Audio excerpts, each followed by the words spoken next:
reborn in the empire where the sun never sets to become a pirate. Hello again, dear adventurers of the multiverse. Thanks for joining us once more on this epic journey. Remember, this story is pure science fiction from our wild imagination, so don't go trying to summon dragons in your backyard. The rights of this amazing novel belong entirely to its original author. We are only the narrators. Do you want more adventures? Show some love to our YouTube channel with a subscription and a like, and if you want exclusive content, our Patreon is waiting for you with open arms. Chapter 101 Thunderstorm. A storm raged along the Atlantic Ridge, with monstrous waves and dark clouds looming overhead. Raging winds and torrential rain combined to churn the sea like a boiling fish tank, leaving no room for peace. The storm seized the Golden Hind. The massive hull of the fifth-class ship offered no resistance against the might of nature, forcing it to passively endure, allowing the waves to push, toss, crash, lift, and crush it. Life and death were at stake. The sails were immediately furled, and the decks cleared of debris. What could be furled was furled, and what could not was immediately untied and pushed out to sea before the wind and waves picked up, like a launch slung across the side. They had now vanished from the surface. Lorraine had glimpsed a piece of timber wreckage slammed against the side, but he couldn't tell whether it belonged to the launch or some other debris cast off the ship.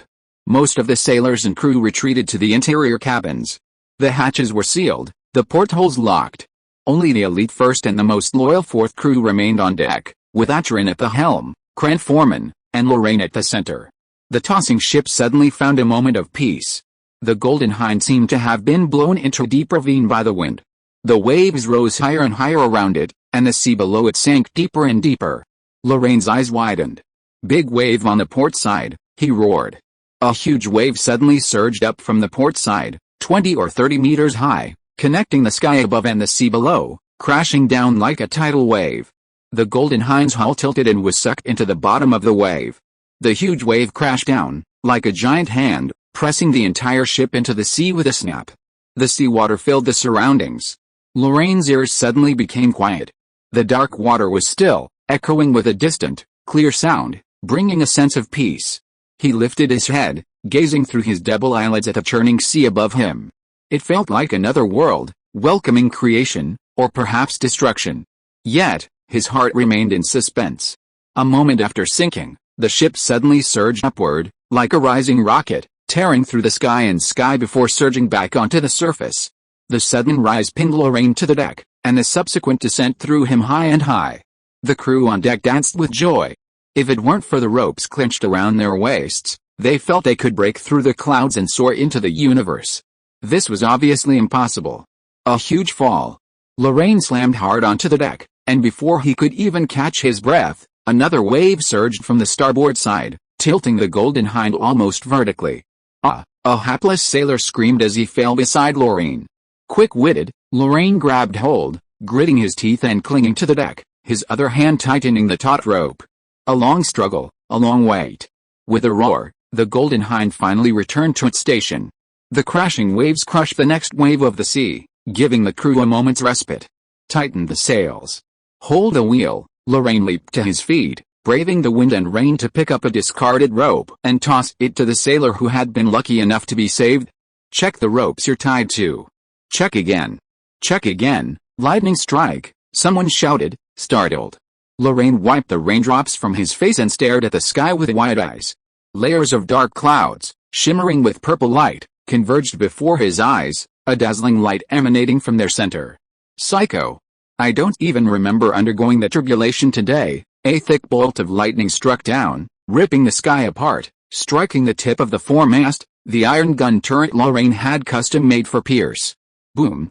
A deafening roar of thunder followed by a booming explosion that struck Lorraine as if struck by a pounding blow, his eyes blazing with golden sparks. The foremast burst into flames. A raging flame burned amid the torrential rain, a thick column of smoke mingling with the dark clouds. "Cren!" Lorraine shouted, fighting the urge to vomit. "Get men to the mainmast. Cut the rigging, slash the foremast, quick." "Yes," the sturdy boatman responded hastily, leading 4 or 5 experienced sailors to untie the ropes and dash for the mainmast. Another wave crashed over, rocking the boat violently. One sailor fell as he ran, screaming as he slid over the side. Clang! Lorraine flipped his hand and swung his long knife, spinning and stabbing it into the deck with a thud. The sailor, not caring about the sharp blade, grabbed it with his hands. Blood flowed down the blade, but he managed to steady himself and avoid falling into the surging waters. Everyone breathed a sigh of relief. Thank you, Captain. Get up and keep running," Lorraine cursed. "Damn it. I'll never use iron sheets again, ever again," panic and screaming. In the chaos, the ship's rigging was severed one by one. Braving the wind and rain, the sailors worked together to cut and push down the burning foremast.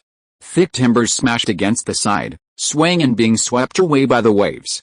The wisps of smoke vanished in an instant, never to be seen again. The clouds parted, and the rain ceased. After struggling for 3 or 4 hours, the battered Golden Hind was finally pushed out of the storm by the waves. Lorraine slumped down on the deck, panting, watching the dark clouds drift away. The hatch opened. The stern hatch creaked open, and Jenny and McCarthy leaped out, screaming. Then, with a meow, White Ears pounced out, like a tiger descending from a mountain, full of dominance. Hannah, Noah, and Carmen approached together, their clothes disheveled and their faces weary. Behind them came Pierce, Wang Yi, and Daniel. Pierce's forehead was still wrapped in a brand new bandage, speckled with red spots, making him look particularly miserable. The wind was calm and the waves were still. The sailors emerged from the hold one after another, exclaiming in surprise at the tragic scene on board. "Where's our launch? Where's our launch? What's a launch? Didn't you see even the foremast is gone? What the hell? It was just a storm. Why did you cut down the foremast? Lightning strike? Our ship? It was just struck by lightning? We were struck by lightning, and we didn't even go to see God. Hallelujah, merciful Lord." Listening to the gossip around him, Lorraine fell back on the deck, arms and legs spread wide, laughing and crying. Hannah stood behind his head, looking down at him. After so many years as partners, she knew Lorraine needed her now. "Hannah, count the casualties and clean the interior. The deck and sails need urgent repairs. Also, while the weather's clear, send someone down to the water to inspect the rudder thoroughly. This is crucial. It determines whether we can safely make the rest of the journey." "Got it, I'll leave the rest up to you," Lorraine sighed wearily. "Noah, I need some traditional Roma skills. Could you please invite me to your caravan?" Noah lowered her head, her cheeks flushed. "My caravan is always open to you, Captain." "That's wonderful." The others were chatting when Pierce's delighted cheers suddenly rang out from the stern deck. "Whales. Oh my goodness, so many whales." The survivors helped each other up onto the deck, holding onto the railing to admire the rare spectacle of whales emerging from the water. The whales, some large, some small, with huge heads and narrow tails, numbered dozens, their tan bodies gleaming faintly in the sun. They frolicked on the surface. Groups of small whales dive into the seabed with cries, splashing waves with their tails. Big whales float lazily on the sea surface, spraying out large amounts of water mist from time to time, refracting the sunlight and creating one bright rainbow after another. Daniel stood behind Lorraine and said coolly, "Captain, I heard that your bloodline is called whaler." "What's wrong?" "The secretion in the intestines of sperm whales is called ambergris. After drying and grinding, it can treat coughs and heartaches. It is a precious and rare medicinal material. Moreover, the perfume makers in Gras also love this material. The price per pound is as high as hundreds of pounds." "Daniel, we are comrades who have experienced the storm together. Don't you think it's a bit of a downer to talk about such a topic at this time?" "This is purely rational thinking, sir." Daniel was unmoved, and there is no evidence that they also experienced that storm. "They were next to me during the storm. I heard it." Lorraine laughed lazily. "Don't doubt the whalers. I am the authority below the sea. I didn't get the customized EVA mobile phone. The person who invented hunger marketing is absolutely unqualified. Unscrupulous. Did I come here to ask for votes?" Chapter 102 Barbados. Heading southwest. It was still late winter, early spring, but as the latitude gradually decreased, the sea temperature had gradually risen. The temperature, in the 20s, was a perfect breeze, neither stuffy nor dry. Such beautiful weather greatly alleviated the sailors' growing restlessness. Lorraine breathed a sigh of relief, finally having the leisure to carefully examine the charts. He actually performed the work of calibrating and positioning every day. Without a dedicated navigator, he was the only guarantee that the Golden Hind would not get lost at sea. However, on the day of the thunderstorm, the ship's octant was damaged, and only rough calibration could be maintained to ensure an accurate course. As for their exact location and distance to their destination, even with extensive surveying and calculations, it was impossible to determine this information. Lorraine spent the entire morning calculating on deck, only confirming a few things. First, the Golden Hind was heading in the right direction. Second, they were not far from the Caribbean. As for the exact distance, it was estimated to be between 111 kilometers and 555 kilometers, a span of 5 degrees of latitude. The error was so significant that Lorraine regretted not buying a newer sextant before setting sail. If only he had had a sextant. Island spotted, he was just beginning to regret it when an excited shout erupted from the lookout. Lorraine looked up, stunned, staring at the mast. Here? Island, Captain, 11 o'clock, 22 kilometers, confirmed. It's an island, even the minimum value is off. Lorraine, without a care in the world, tossed the octant aside and scurried up the mainmast in a few steps. He snatched the lookout's monocular and peered towards the island. The telescope revealed a lush tropical island. A winding coastline, shimmering silver sands, and a crystal-clear blue sea. Flocks of white pelicans soared above the surface, and the island was covered in vibrant buttercups, their orange-red crowns rimmed with gold, like fiery butterflies perched on the branches of the verdant trees. The trees here were so strange, their slender branches dangling along the shoreline, stained with the green moss. At first glance, they looked like a thick beard growing from the lip of the island. White pelicans, buttercups, a strange island with a green beard, Lorraine muttered to himself. That's Barbados. Barbados in the Lesser Antilles, at the easternmost tip of the Caribbean. He reached for the rope and leaped from the high observation tower, landing on the deck. Gentlemen, Barbados. We have succeeded, hooray. After 42 days, Lorraine and his Golden Hind set out from Southampton, following the high-latitude route to the Central Ridge. Then, following the Central Ridge's waters southwest, they crossed the Atlantic and reached Barbados, completing his first ocean voyage as a leader. Along the way, they dodged icebergs, weathered thunderstorms, adopted puffins, and encountered pods of whales. They even encountered a towering waterspout on a clear day, and enjoyed the bounty of this extreme weather. Fish weighing thousands of pounds rained down from the sky, shattering both sails and scattering their catch across the decks. America lay ahead, the new continent that had captivated Europe for centuries. Turning due west, the battered Golden Hind hoisted the Chamber of Commerce's pansy flag and, guided by boys, approached Barbados. Then, following the coastline, it made its way to the beautiful Bahiba beach on the island's east coast. Barbados has a complex terrain. It descends in a step pattern to the west, plunging sharply into cliffs to the east and south. The northeast is rugged, with steep valleys on both sides, a higher plateau in the center, and low, sandy beaches along the coast. This topography has concentrated its major ports in the northwest, facing the Caribbean. The only anchorage on the Atlantic coast is Bahiba Beach, a shallow coral reef with water depths of only a few meters, and long, dense reefs near the shore. The Golden Hind's size made it impossible to anchor near such a beach.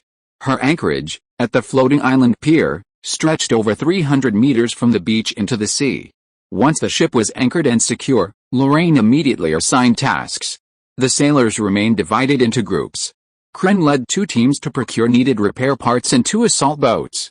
Small, lightweight assault boats were essential in the complex environment of the Caribbean archipelago. Repairing the broken foremast was impossible in Barbados. Such a major overhaul required a specialized shipyard, which wasn't available in a remote port like Bahiba. Even Bridgetown wasn't likely to have one suitable for repairing the Golden Hind. Lorraine wanted a complete overhaul of the Golden Hind in the West Indies, but she had to wait until Kingston, Jamaica. Wang Yi and Daniel also led 2 teams, one to replace and restock the ship's food and water, the other to procure daily necessities and medication. Hannah, Acheron, and the remaining 2 groups of sailors stayed behind, while Lorraine took Noah, Carmen, and little Pierce ashore to relax and enjoy the exotic scenery of the Caribbean. Barbados was a traditional colony of the Kingdom of Great Britain. In 1518, the Spanish, seeking slaves to work on the sugar plantations, became the first Europeans to arrive on the island. Seeing the lush green trees, each draped with wisps of moss, they named the island Barbados, meaning Bearded Island. However, the Spanish showed little interest in Bearded Island, simply abducting its Indians and leaving it uninhabited. A century later, in 1620, the British arrived for the second time and declared it a crown domain. They developed the island and established sugar plantations, importing large numbers of black slaves from the African continent to work the sugarcane cultivation and sugar refining. This plantation economy persisted for 160 years and remains largely unchanged to this day. Therefore, Barbados' specialty is sugar. Bathsheba was a plantation town nestled in a flat valley. Walking through the town, Lorraine saw clusters of wooden pyramidal buildings, each built on pillars, with a pyramidal top and suspended wooden platforms. Roofs featured small skylights and thin chimneys. Each building was modest, with a usable area of only about 40 to 50 square meters. The logs were wrapped in palm fronds, then bound and sealed with straw or rope and mud to create a waterproof surface. They preferred to have their doors on the roadside, flanked by windows. Their simplicity was unadorned, devoid of the ornate sculptures and garish structures popular in Europe. These pyramidal buildings were inhabited by plantation slaves, primarily black. Judging by the structure and number of houses, there were approximately 200 to 300 households, with no more than 2,000 people. Occasionally, a few yellow-skinned, hard-featured Carib Indians, wearing feathers on their heads and tusks around their necks, served as low-level managers, living alongside the slaves they managed. White people lived on the other side of town. A carved black iron gate divided the town in two. Peering through the lattice, one could see towering cliffs, rolling meadows, and a few European-style buildings scattered across the meadows. Their standard white walls and colorful tiles gave them a noble, yet also lifeless, air. Looking at all this, Lorraine suddenly felt a strange feeling. The iron gate was like the entrance to prison, inside were the criminal masters, while outside roamed the slaves, forced to work. He wondered what the purpose of such a life was. Then again, the plantation dogs seemed never to grasp the vastness of the ocean, even though their very presence here represented a sign that they, or their ancestors, had crossed it before. It was a generational gap. In Europe, the mindsets of maritime merchants and plantation owners have always been separate, not in the same world, not even in the same dimension. As he walked, he observed the town brimming with life. Though the vendors were few, they offered a dazzling array of goods. They primarily sold fruit, figs, sugarcane, bananas, and mangoes from the plantations, coconuts from the beaches, and Barbados' specialty, gooseberries, cherries, and aloe vera. They also offered fish, seabirds, and wild game native to the island. The prices were good and cheap, suggesting that the island's slaves were at least well fed. Coral jewelry was also a specialty. The diverse, crude craftsmanship was unique, simply strung together with shredded silver and fishing line. Whether African or Indian, their raw, unbridled charm shone a deadly allure on the wealthy ladies. Lorraine couldn't help but feel fortunate to have brought Pierce with him. He handed the frantic ladies to Pierce, ignoring the little girl's mournful gaze, and wandered off alone, resting his head on his arm. A sextant. He desperately needed a sextant and Caribbean charts, and he couldn't wait any longer. The question was, where could he find them? Chapter 103 Don't Talk, Kiss Me. Typically, a port town like this would have one or two nautical shops selling charts, compasses, and other common sea supplies, including sextants. However, Bathsheba lacked such stores. To be more precise, there wasn't a single real shop in the entire town, not even the taverns and brothels beloved by sailors. These local customs were a bit too simple. Lorraine was at a loss. His main purpose for stopping in Bathsheba was to buy a suitable sextant in charts of the New World. Bridgetown certainly had these, but it faced the pirate-infested Caribbean Sea, and he didn't want to rush in blindly unless he had no other choice. Now it seemed he had no choice. Having figured this out, Lorraine gave a wry smile and simply wandered aimlessly. It wasn't much of a stroll, and the scenery wasn't much of a sight. He had sailed to America as a child, docked and restocked supplies on small Caribbean islands. Compared to those bustling towns, Bathsheba wasn't exactly picturesque. But humans are ultimately land animals. Even if they don't find what they need, they still enjoy the feeling of being grounded.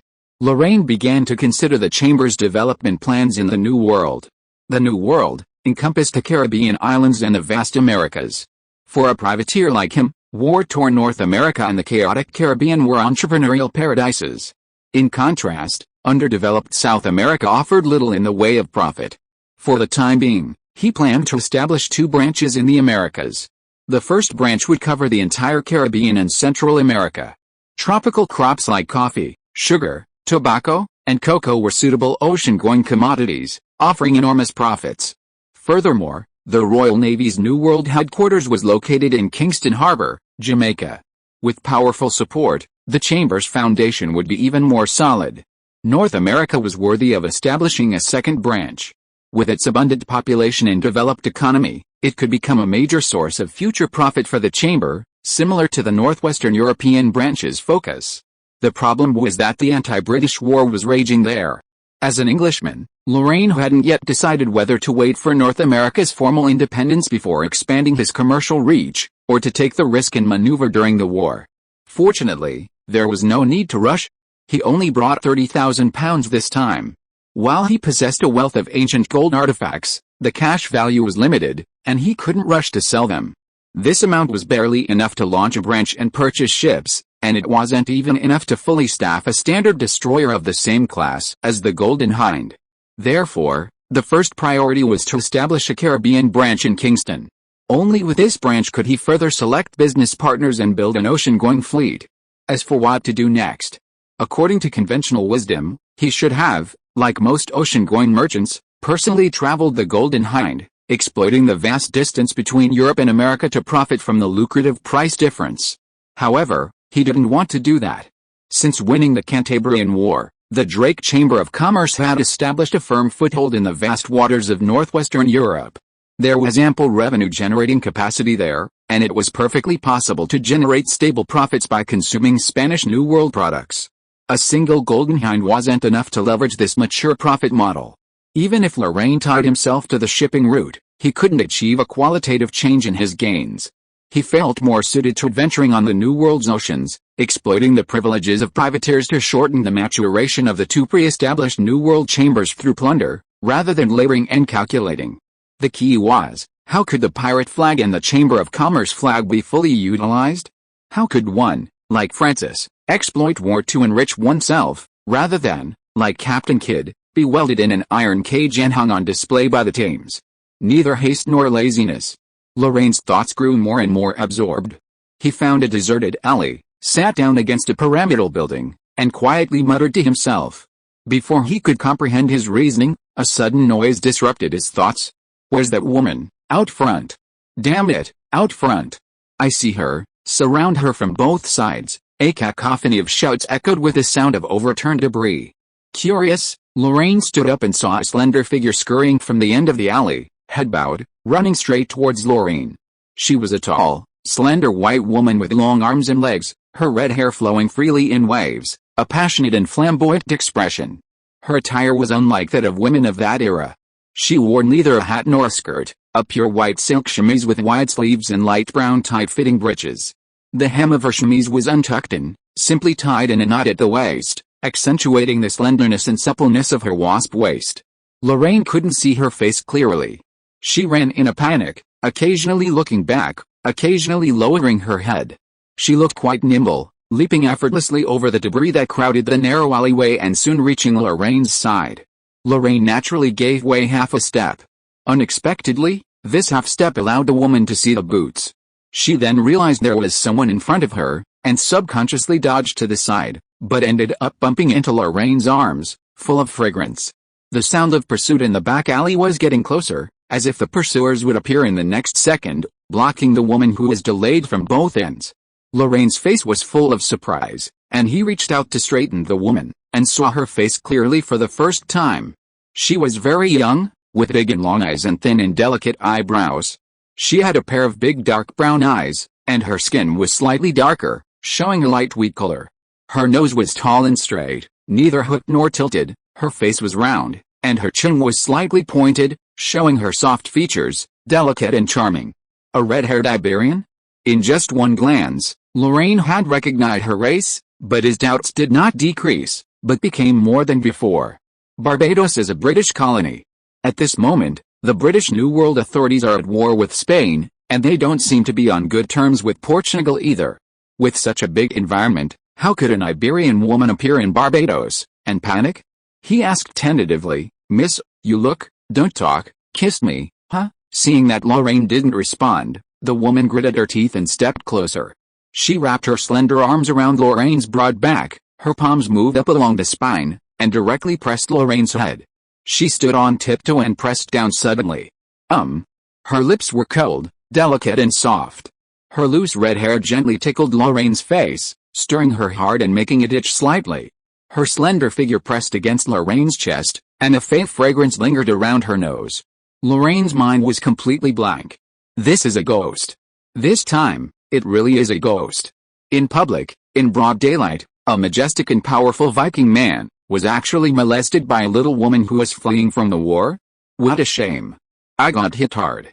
Chapter 104, Suffering a Loss is a Blessing? Suffering a loss is a blessing.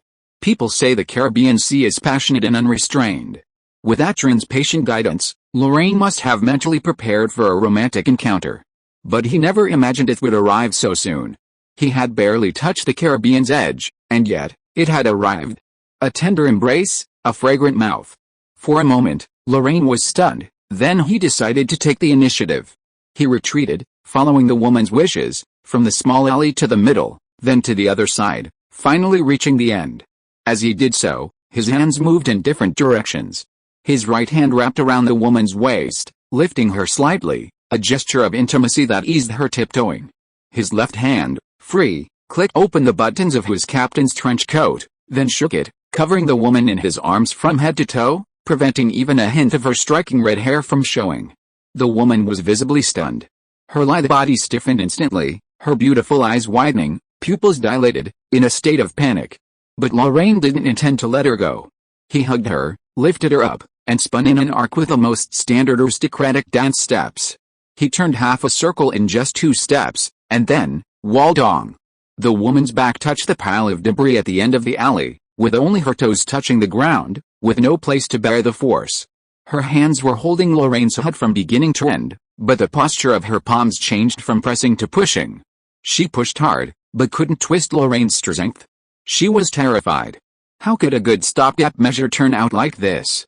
At this moment, a broken wooden box flew out from the other end of the alley, slammed against the wall, and smashed to pieces. Several sailors in dirty clothes but with clean hands and feet rushed out from the middle and end alleys, cursing and searching around. They easily found the man and woman hiding in the corner of the alley, who were having a passionate affair. The man launched a fierce attack on the woman, his powerful, broad figure completely shielding her from view. Save for a pair of slender, snow-white arms, not a single glimpse of her was visible. The sailors laughed lewdly. Tisk, tisk, tisk, a high-class item. Third mate, do you think this chick is a tavern prostitute or a plantation girl? The third mate burst out laughing. Where's a tavern like Bathsheba? I think it's probably. Don't interrupt, where's the person we're looking for? Someone. The sailor glanced around awkwardly, then quickly returned to the lovers at the end of the alley, a mixture of jealousy and envy. A plan suddenly struck him. Third mate, these lovers have been here the whole time. I'm sure they've seen someone, haven't they? What are you talking about? Just wait. I'll find out where Redhead is. The sailor, raising his voice, drew his curved scimitar and walked into the alley with a smirk. 5 steps, 4 steps, 3 steps. The sailors were unscrupulous. They had no intention of concealing their conversation from the beginning, and they were arrogant even when they were approaching. The woman in Lorraine's arms was getting stiffer and stiffer. She wanted to put her hands down, but Lorraine held her waist tightly, and the heat from his vest clearly told her not to move rashly. Could it be that he had another way? Nervous, curious, and completely selfless. The woman's attention was completely drawn to what was about to happen. A sudden clang of gold sounded in the alley. No one knew what happened at that moment. His eyes blurred, the wind blew, and the sailor who was about to break up the couple had no time to make a move. Lorraine, as if he had eyes in the back of his head, had the tip of his knife pressed against his throat. The tip of the knife pointed forward, the blade pointed upward, and the sailor was forced to raise his chin high, staring at the sky. The cold sweat that seeped out soaked his clothes as he gasped, and he shivered in the warm wind. He felt a murderous intent. Lorraine smiled, releasing the woman and, with a glance, signaled her to wrap herself in her windbreaker and face the wall.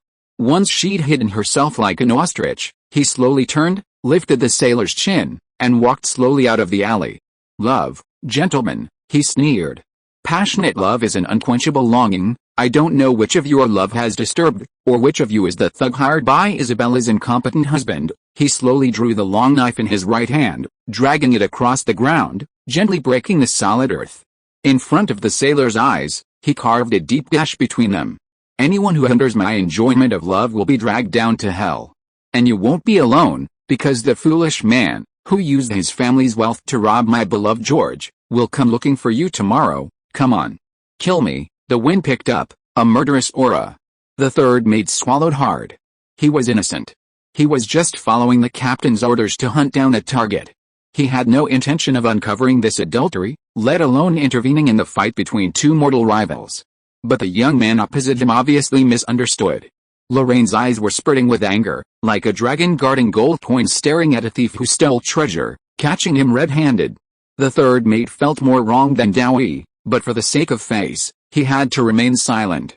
He also slowly drew his knife, and his men gathered together, following his footsteps, and drew their knives at Lorraine. Inquiries were no longer important. The young man opposite was very strong, and they were not weak either. Two strong men fought, one died and the other was injured. The third mate just wanted to do his best to avoid such an outcome. Sir, I hope you can keep your sanity and slowly let go of my men. The third mate's voice was slow and sincere. This is a misunderstanding. I swear to God, we have no employment relationship with that George. I don't even know anyone called George, even the English seem to have this damn name. Really? Lorraine showed doubt. Since you have nothing to do with George, why did your men approach me with knives? Lorraine moved the knife forward a little. Pain appeared on the sailor's face, and a drop of blood oozed from the tip of the knife. Anger was reflected on the face of the third mate. You will regret it, sir. You are provoking a group of powerful pirates. We are the loyal subordinates of Captain Amy Fillard, the Black Mamba of the Caribbean. We have nothing to do with your love, and we are not prepared to have anything to do with it. You are pirates. Lorraine took a step back abruptly, drew the knife back to defend, and hung it low at his side, blocking the alley. We're pirates. Men of the sea don't associate with scoundrels. If you truly are pirates, are you truly unrelated to George? I've been telling you all along, we have nothing to do with that damn George. Really? Lorraine sighed softly, offering an apologetic smile to the hapless pirate standing between the two sides, a bead of blood still hanging from his throat. Since it's all a misunderstanding, you can leave. The third mate's men, having narrowly escaped death, hurried back to their own ranks. The third mate, having been so deceived by the deception, had forgotten his original purpose. He glared angrily at Lorraine, waved his hand, and sheathed his sword. Enjoy your love, boy. Don't let me meet you at sea. With these harsh words, the sailors of the Black Mamba pirates scattered into the distance. Lorraine watched them disappear down the alley, leaning against the wall and looking back, a face full of amusement. A beautiful lady is actually involved with a bunch of uncouth pirates. Miss, I have some wine. Do you have a story? The woman called herself Donna Linka, a Spanish resident of New Orleans. She was traveling on her family's merchant ship to attend her best friend's wedding when a storm forced her to make a brief stop in Barbados. Unexpectedly, this stopover went awry. The ship had left. Those were her exact words. Her ship, abandoning her, a young lady, and carrying a fleet of excited people, had rushed to Rio de Janeiro to attend her best friend's wedding. Lorraine felt as if she had heard the opening of a standard Spanish chivalric novel. A down-and-out knight, abandoned by his family, embarked on a journey alone. And the story that followed was even more dramatic. Wandering in Barbados, she was discovered by Amy Fillard, a renowned Caribbean human trafficker. Fillard, coveting her beauty, planned to capture her and sell her to Indian chiefs in the New World for gold. She escaped, only to meet Lorraine and find her life. That was the whole story. Mr. Drake. Donna blushed. I can see you're an upright gentleman. You're too kind. Lorraine deliberately licked her lips, causing Donna to recall that fragrant and humiliating kiss. Donna wanted to stab Lorraine to death right now. You shouldn't laugh at a lady's first kiss like that. First kiss. Lorraine's smile became more and more playful, which made Donna furious, but she had nowhere to vent her anger. She forced herself to be patient and pretended to be calm. If you don't believe me, I can swear to God, I believe you, Miss Linka. In fact, your clumsiness has betrayed you a long time ago. Lorraine tapped her lips, looked at Donna's ashamed and angry expression, and said with a smile, you are trying so hard to raise your own value, you must have something to ask of me. Tell me, maybe I will agree. You? Donna bit her lip, I know you have offended the Black Mamba, and now is not the best time to go to sea. But I hope you can send me to New Orleans, where my family is, and you will get a satisfactory reward for this adventure, a commission, right? Yes, since it is a commission, we have to talk business. Lorraine stretched lazily. I have received my reward, which is enough. However, my crew members, they don't have enough reason to take risks. I promise, they will be satisfied. P.S. In 1718, the French established New Orleans under the guidance of the Indians, and in 1762, they gave it to Spain through the Treaty of Fontainebleau. Spain began colonizing the area in 1765. In 1768, the local French peacefully replaced the governor in a coup, and the new governor promptly reclaimed sovereignty through a bloody crackdown. Then, in 1801, a declining Spain returned New Orleans to France. In 1803, Napoleon sold New Orleans to the United States, and it has since become a U.S. state. This prosperous port has a short and tumultuous history, with shifting ownership from one state to another. However, as of 1779, it was still Spain's largest port city in North America. Chapter 105 Opportunity. Returning home, with his beautiful wife by his side, Lorraine lazily returned to the beautiful Bashoba beach with his new passengers, walking along the floating island pier until they reached the Golden Hind, anchored in the middle of the sea. The sailors had returned much earlier than him and were now basking in the sun and chatting on the spacious floating island. Seeing Lorraine returning with a strange woman, even draping his captain's windbreaker over her, naturally sparked curiosity. Jenny and McCarthy flapped their wings to explore the way ahead, circling Donna and quacking, as if asking her where she had come from. Next came White Ears, the kitten meowing and darting into Lorraine's arms, baring its fangs and tilting its head to examine Donna, its round eyes flickering with wariness. Donna was completely unprepared for this warm welcome. She cautiously dodged the puffins, offering an awkward, reserved smile. I've heard of cats on ships, but birds, like you, they came about through a strange encounter. Lorraine raised her arm, and Jenny and McCarthy whizzed over, landing on Lorraine's arm, huddling their heads together to clean each other's feathers. An encounter, yes, whether it's a person or a bird. I've never been good at denying beauty aboard, even if she might not be suited to a ship. This remark held a deeper meaning. Donna glanced thoughtfully at Lorraine, just in time to see the sailors gathering around them. A group of women and children? Donna looked at little Pierce in surprise and said, "Brother, didn't you go buy nautical charts and a sextant? Why did you bring back a lady?" "It's a long story." Lorraine ruffled Pierce's hair and said with a smile, "Let me introduce you. Miss Linka, this little guy is Pierce, Pierce Artis, and the shy girl is Noah, Noah Sarah." Lorraine pointed at Carmen and said, "Carmen Xavier is the most shining jewel on the ship, and she's also Spanish. And Hannah Yesla, is your roommate I've chosen. You'll be sharing a room with her until we reach New Orleans." Lorraine then introduced Donna to his crew. Donna Linka, a Spanish native born in the New World. She got separated from her fleet, and were sending her back home. The sailors were all surprised. Hannah glanced at the cross on Donna's chest, said nothing, and turned her searching gaze to Lorraine. Lorraine smiled slightly, hugged Hannah and gently put her cheek against yours. She was a little frightened.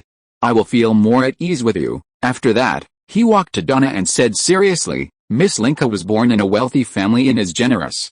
She promised to pay a satisfactory remuneration for this trip. Each crew member on the ship will receive a reward of £5. I think this price is relatively reasonable and it is worth our help." £5. The sailors were shocked, and Donna was also shocked. She stared at Lorraine in astonishment. "Mr. Drake, on your ship, my sailors and I don't need your thank you. You just need to arrange the sailors. There are not many sailors on this ship, only 150 people. 150 people. £5 each?" Lorraine shrugged. "You said it would satisfy my crew. You should know that the people on this ship are not necessarily good sailors, but each of them is wealthy. When I was in Europe, in order to get them to sail with me, I paid hundreds of pounds each. Even so, many people left the ship halfway, and those who stayed were all loyal, hundreds of pounds." Donna widened her eyes. "Then, why don't you change a group of sailors, or has the value of European sailors risen to this level? This has nothing to do with you, Miss Linka." Lorraine patted Donna's shoulder with emotion. "It is a man's job to worry about expenses. Women only need to hold a cup of tea in a leisurely afternoon, waiting for men to settle with the sailors. It was late at night and the world was quiet. Gentle waves caressed the silvery sands of the Caribbean, while a large, round moon hung high in the sky. The crew had all gone to bed. Aside from the night watchman, still curled up on the deck, bragging and chatting, most had locked themselves in a dreamland. Their dreams contained alcohol and women, unlike those of Bathsheba. On their first night in the Caribbean, they were utterly disappointed with the so-called warm sea. Breezing in the sea breeze, Lorraine sat on the high poop, holding White Ear, for a night fishing trip. White Ear snored sweetly, occasionally licking the back of Lorraine's hand with his wet little tongue, trying to please him. Henna quietly appeared behind Lorraine. Lorraine forced a smile. "Has our generous guest gone to bed?" "Yes," Henna nodded. Daniel sprinkled sleep-inducing flower petals in her bathwater, and it worked very well. "She's quite wary, Lorraine." Henna closed her eyes for a while and asked in confusion. When she entered the cabin, her shoulders drooped and her steps were also alert. Also, there are calluses on her knuckles. Although they are very light, they are traces of sword practice. She also has a night dagger hidden in her left boot. Lorraine smiled knowingly. "I know she is not as harmless as she looks, so I insisted on putting her in your cabin and letting you watch her." Night dagger, main cork. Lorraine uttered a word in French. The knight's left-hand dagger is a special kind of protective gear that emerged to make up for the light fencing skills. It has a wide guard and a short, sharp blade. This kind of sword. I don't seem to have ever encountered it before. Your predecessors must be very familiar with this sword. It is not uncommon, but professional. Today, only the most traditional knight families are still inheriting it. Those families have a magnificent and long past, and they are not at all comparable to the descendants of nobles like the Drake family who have only risen for a few hundred years. Henna was surprised. She is a knight, a young female knight who concealed her identity and skills, and was willing to endure obvious blackmail. By the way, she is also involved with a pirate named Black Mamba.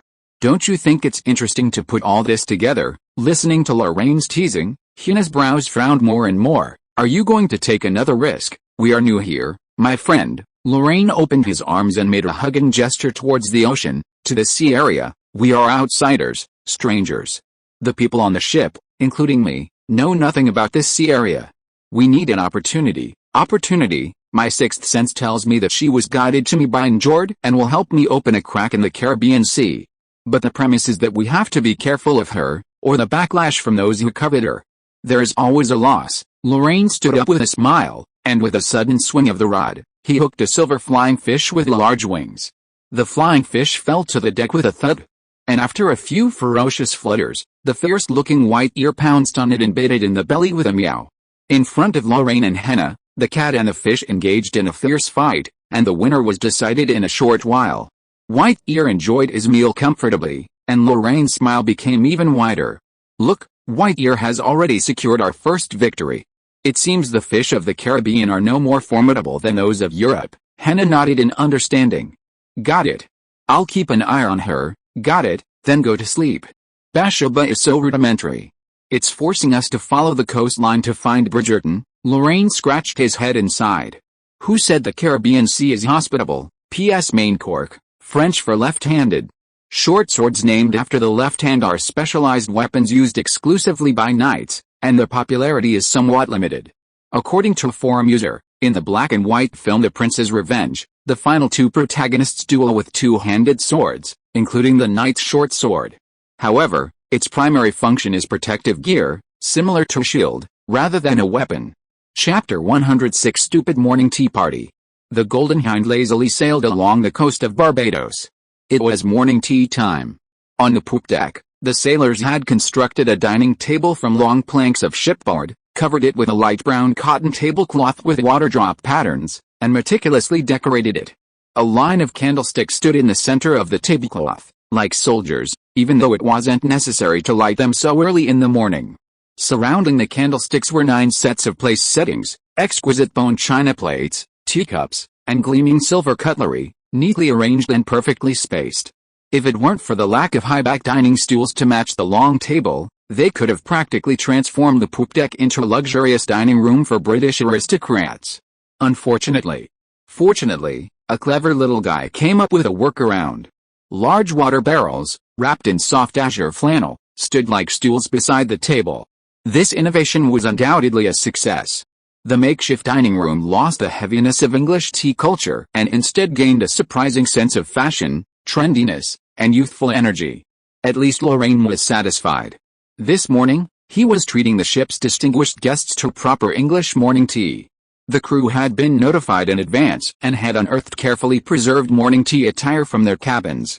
The men wore traditional tailcoats, white shirts, white waistcoats, and black bow ties. The women's attire was unique, but from hats and long skirts to silk scarves and gloves, it was all in light, warm tones. Even Hannah had changed into a light-colored gown and a pure white veil to match the color scheme of her companions. They were seated first. On one side sat Hannah, Karen, Noah, and Daniel, and on the other, Pierce, Carmen, and Acheron, men and women sitting side by side, chatting quietly. Lorraine's attire was more formal than the men present. As the host, he wore a silver wig to distinguish himself. He stood leisurely yet solemnly on the balcony on the second upper deck, outside Hannah's cabin, where Donna had rested the previous night. He didn't have to wait long. A moment later, there was a soft creak, and Donna pushed the door open, stretching lazily. Lorraine stood at the doorway, smiling. "Miss Linka, the ship is rocking. I hope you slept well last night, don't worry about me." "I've been," Donna smiled wryly, then glanced over. Seeing Lorraine in her finery, she was stunned for a moment, her words hanging in the air. "Mr. Drake, what are you doing?" No respectable gentleman would allow his guests to live in unfamiliar and uncomfortable surroundings for long. Lorraine propped up her arms. "Come, I've prepared an English morning tea for you. Only in such formal social occasions can you make true friends." The arrow was on the string. Although her mind was a mess, and although she was still wearing the shirt and breeches from yesterday, the etiquette she had learned since childhood allowed Donna to respond appropriately and promptly. She curtsied to Lorraine, as if she were wearing a formal dress, took a half step forward, took Lorraine's hand, and followed him woodenly to the dining table, where she sat down in the bucket Lorraine had opened for her. Once Donna was seated, Lorraine walked to the other end of the table, took the main seat, and gently rang a bell. The king, clad in a white chef's robe, also arrived at the bell. With a clap of his hands, over 20 sailors began to serve the dishes.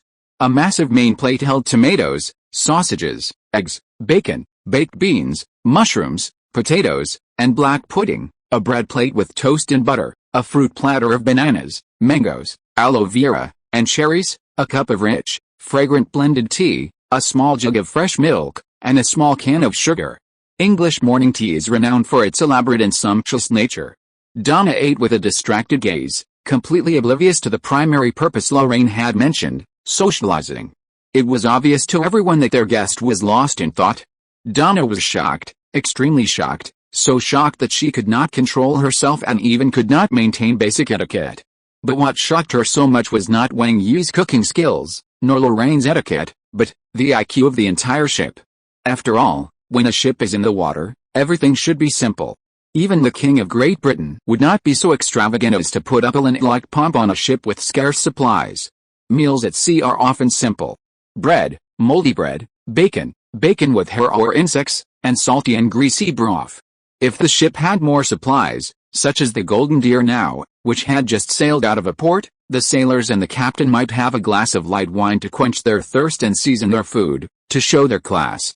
No one would organize a banquet on a ship floating on the water. This behavior is not extravagant, it is stupid.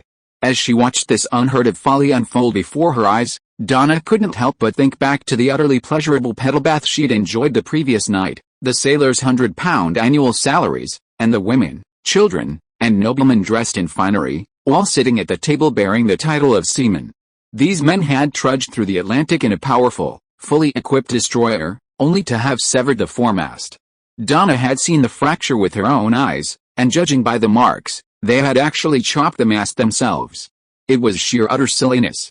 Donna considered herself quite knowledgeable, but she couldn't fathom the circumstances under which a warship sailing high above the sea would need to deliberately sever its own foremast. Was it the unfurled sails that obscured the view from the dinner table? Or had the lecherous, show-offish, and uncommon-minded captain suddenly decided to use oak logs to warm his fireplace during the voyage? Thinking of the fireplace, Donna suddenly realized something terrifying. Could there really be a wood-burning fireplace in the captain's cabin? Could these young men and women from the British Isles have secretly sailed to the Caribbean to experience life without telling their families? The more Donna thought about it, the more she felt her suspicions were valid. She put down her knife and fork, picked up her teacup, and, under the cover of the white mist, furtively surveyed the people at the table. Lorraine was clearly the leader of this group, the owner of the ship. Acheron, Daniel, Pierce, and Carmen, judging from their sophisticated aristocratic manners, they must be old friends of the Lorraine family, childhood playmates. Hannah, who lived with her, was probably Lorraine's bodyguard.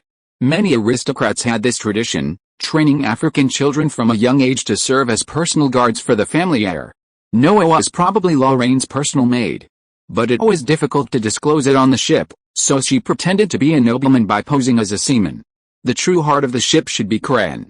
Donna saw him yesterday instructing the sailors, his every word and action utterly professional and precise. Kren might have been the original captain, but because the young master of his family insisted on taking on the role, he had been forced to lower his status, even allowing the real seaman to infiltrate the crew. Lorraine, perhaps unaware of these hidden secrets, had the illusion that sailors earned £100 a year. The more Donna imagined it, the more plausible it seemed. The more she imagined it, the more certain it was. With this explanation, all the incongruity since joining the ship faded. Lorraine was just an aristocratic upbringing, arrogant, skilled in martial arts, and completely insensitive to hardship.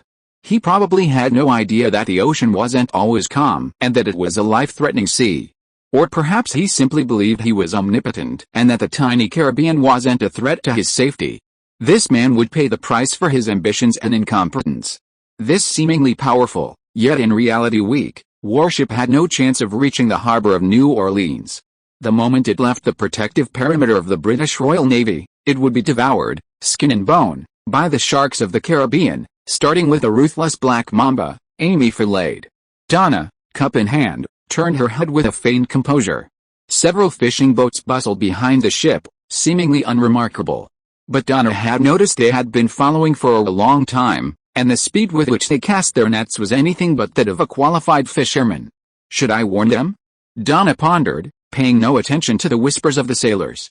Kren tilted his head and asked Hannah, "Yesra, those sloops at the stern, Lorraine has her own plans, don't bother." Kren frowned. "Is this unnecessary morning tea party also included in the arrangements?" Hannah didn't answer directly.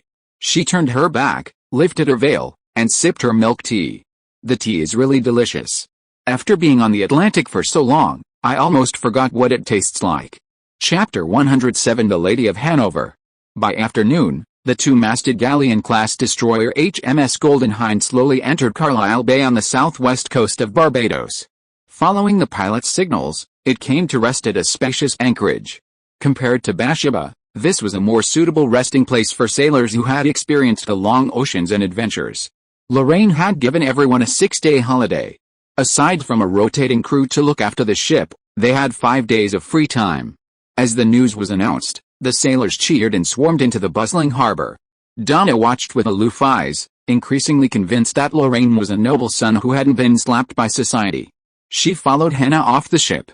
According to Lorraine, those who spend too much time on a ship lose their affinity for land. Therefore, while at anchor, the sailors had to rent a hotel in the port to rest and recuperate. While rotations were inevitable, that had nothing to do with Donna. Donna grew increasingly excited about what Lorraine would look like after being slapped by society. After seeing off Donna and the crew, Lorraine, Kren, Acheron, and Carmen gathered on deck to discuss their next move.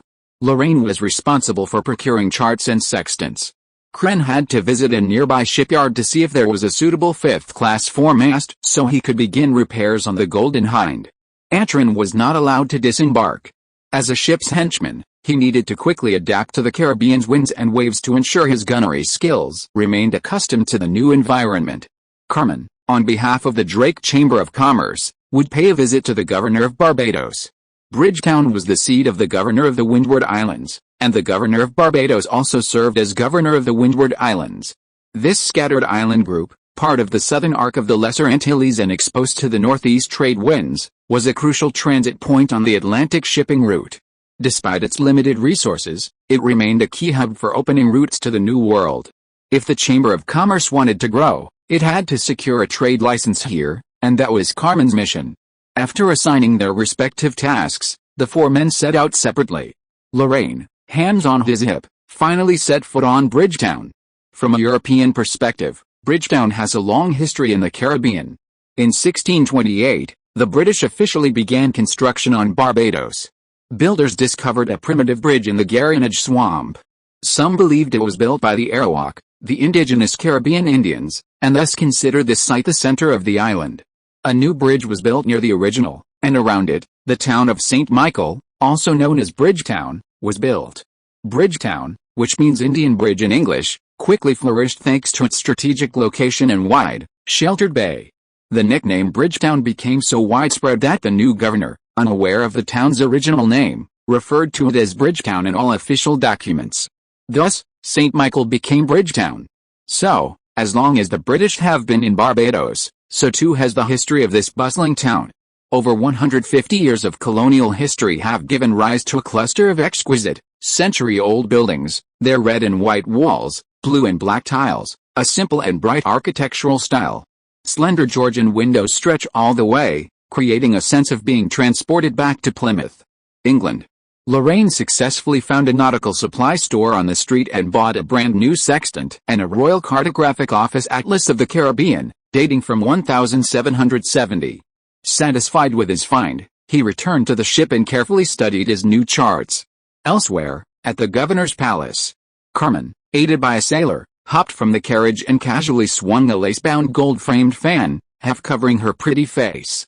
For this important public relations event, she had chosen a pure purple lace gown with a large bustle.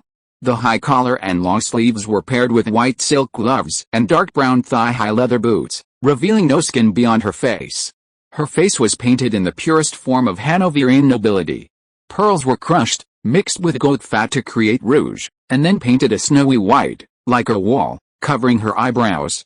Then, thick false eyebrows were placed in their place, sewn together from nutria for the long, straight brows almost reached her hairline.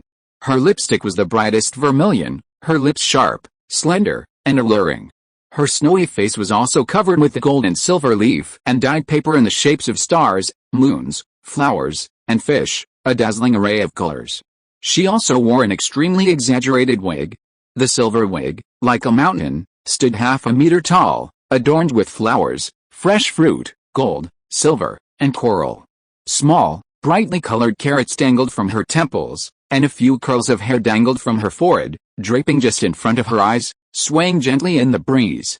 Dressed in this way, Carmen had essentially lost her ability to socialize while walking. But she didn't need to socialize with the guards at the gate.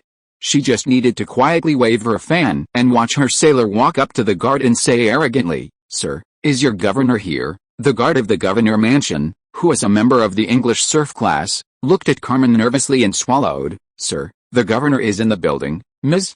Xavier is an old friend of the governor. She came to visit a friend today. Please let him know. Does this distinguished lady have an appointment?" The sailor was angry. He glanced at the guard's rank with his eyes and shouted in a deep voice, "Corporal, Ms. Xavier's schedule is very busy.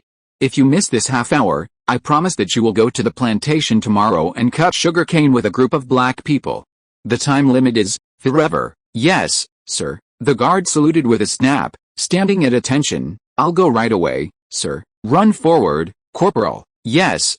Run forward." "Wait." The guard turned and sprinted into the governor mansion. He'd only taken 2 steps when the sailor suddenly called out, "By the way, who is your governor?" "Neville Carlisle, sir." "Yes. Run ahead, Corporal." "Ah. Yes. Yes." 3 minutes later, Carmen, her face adorned with honor, was respectfully ushered into Governor Carlisle's private reception room.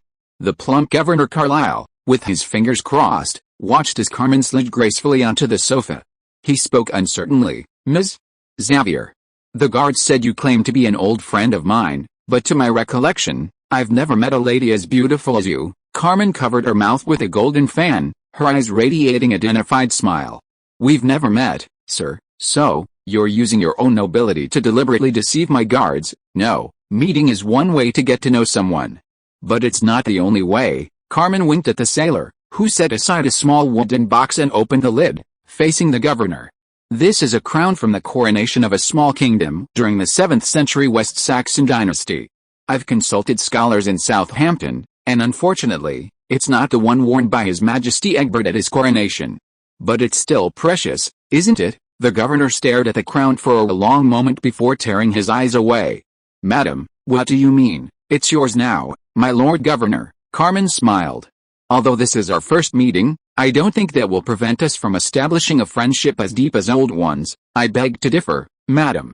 I always believed that we had a true friendship. Governor Carlisle stood up, gently closed the crown's case, and said to Carmen, I'm glad to finally meet you today. As my friends say, you are truly stunning. It's better to see you in person than to hear about you. P.S. During the Hanoverian dynasty, British nobles and ladies did indeed dress in this terrifying way. And they were even more outrageous than Carmen's. First, the rouge they used wasn't made with pearl powder. They preferred smelted white lead, even though lead-based cosmetics can be lethal. Secondly, their false eyebrows were rarely made of nutrifer. Instead, they practiced a peculiar ritual. They shaved their natural eyebrows, braided them into a rope, and used it to catch a mouse. They then shaved the mouse's hair and used it to create false eyebrows, which were mostly gray. Thirdly, they applied facial tattoos. Because smallpox was incurable at the time, many women had large dents on their faces, and the tattoos were used to cover them. Fourthly, they used wigs. We see the obsession with wigs in many European paintings, but during the Hanoverian period, height was considered a beautiful feature in Britain. If their cervical spines weren't too strong, women, and men too, would wear their wigs up to the ceiling. Large wigs presented a decorative challenge, so fresh flowers and fruit were common, with pineapples and apples being particularly popular. Imagine a pineapple hanging from your head. Carrots weren't actually just ornaments worn in your hair. During the Hanoverian era, they were the most popular earrings. Chapter 108, The Drunkard Protects the Sea Where the Sun Never Sets. As the sun set, Lorraine traced her newly acquired nautical chart in the afterglow. Karen was the first to return, empty-handed. As they had anticipated, there wasn't a single ready-made destroyer foremast in the entire city of Bridgetown. While they could accept custom orders, it would take 2 months, and the journey from here to Kingston was only about 10 days. Repairs would have to be put on hold. Karen, Acheron, and Lorraine discussed the route to Kingston. As they chatted, they saw Carmen returning home, hopping off the carriage with the help of a sailor. The three of them went to meet her.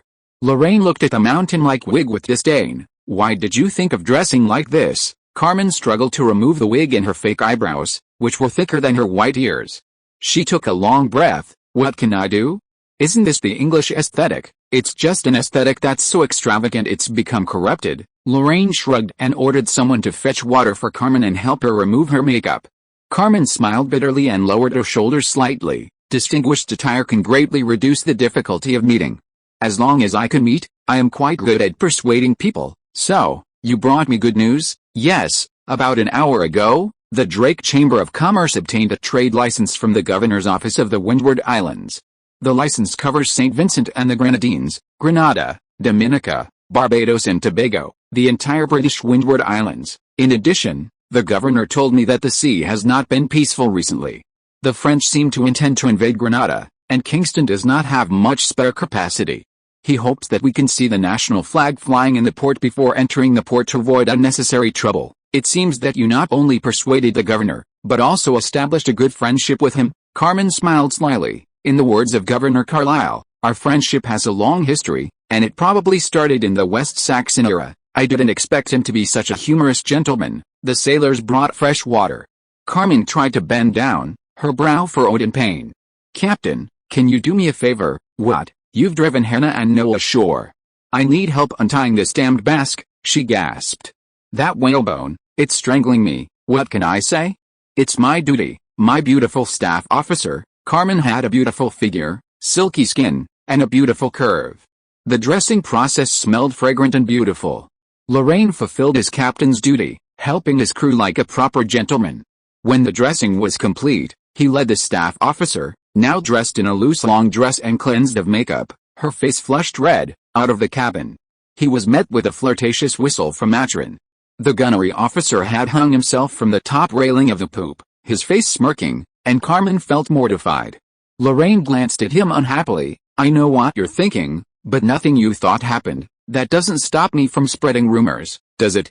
The beautiful staff officer asked the captain for help, and the two of them stayed in the cabin for half an hour. A man and a woman alone in the same room. You can spend the night on shore tonight. Lorraine looked at him gloomily. Bridgerton has a pleasant night. I hope you can return to the ship in high spirits before 10 o'clock tomorrow. Romance never overdraws energy. My wise captain, Atron cheered, strode off the ship, and disappeared in the blink of an eye.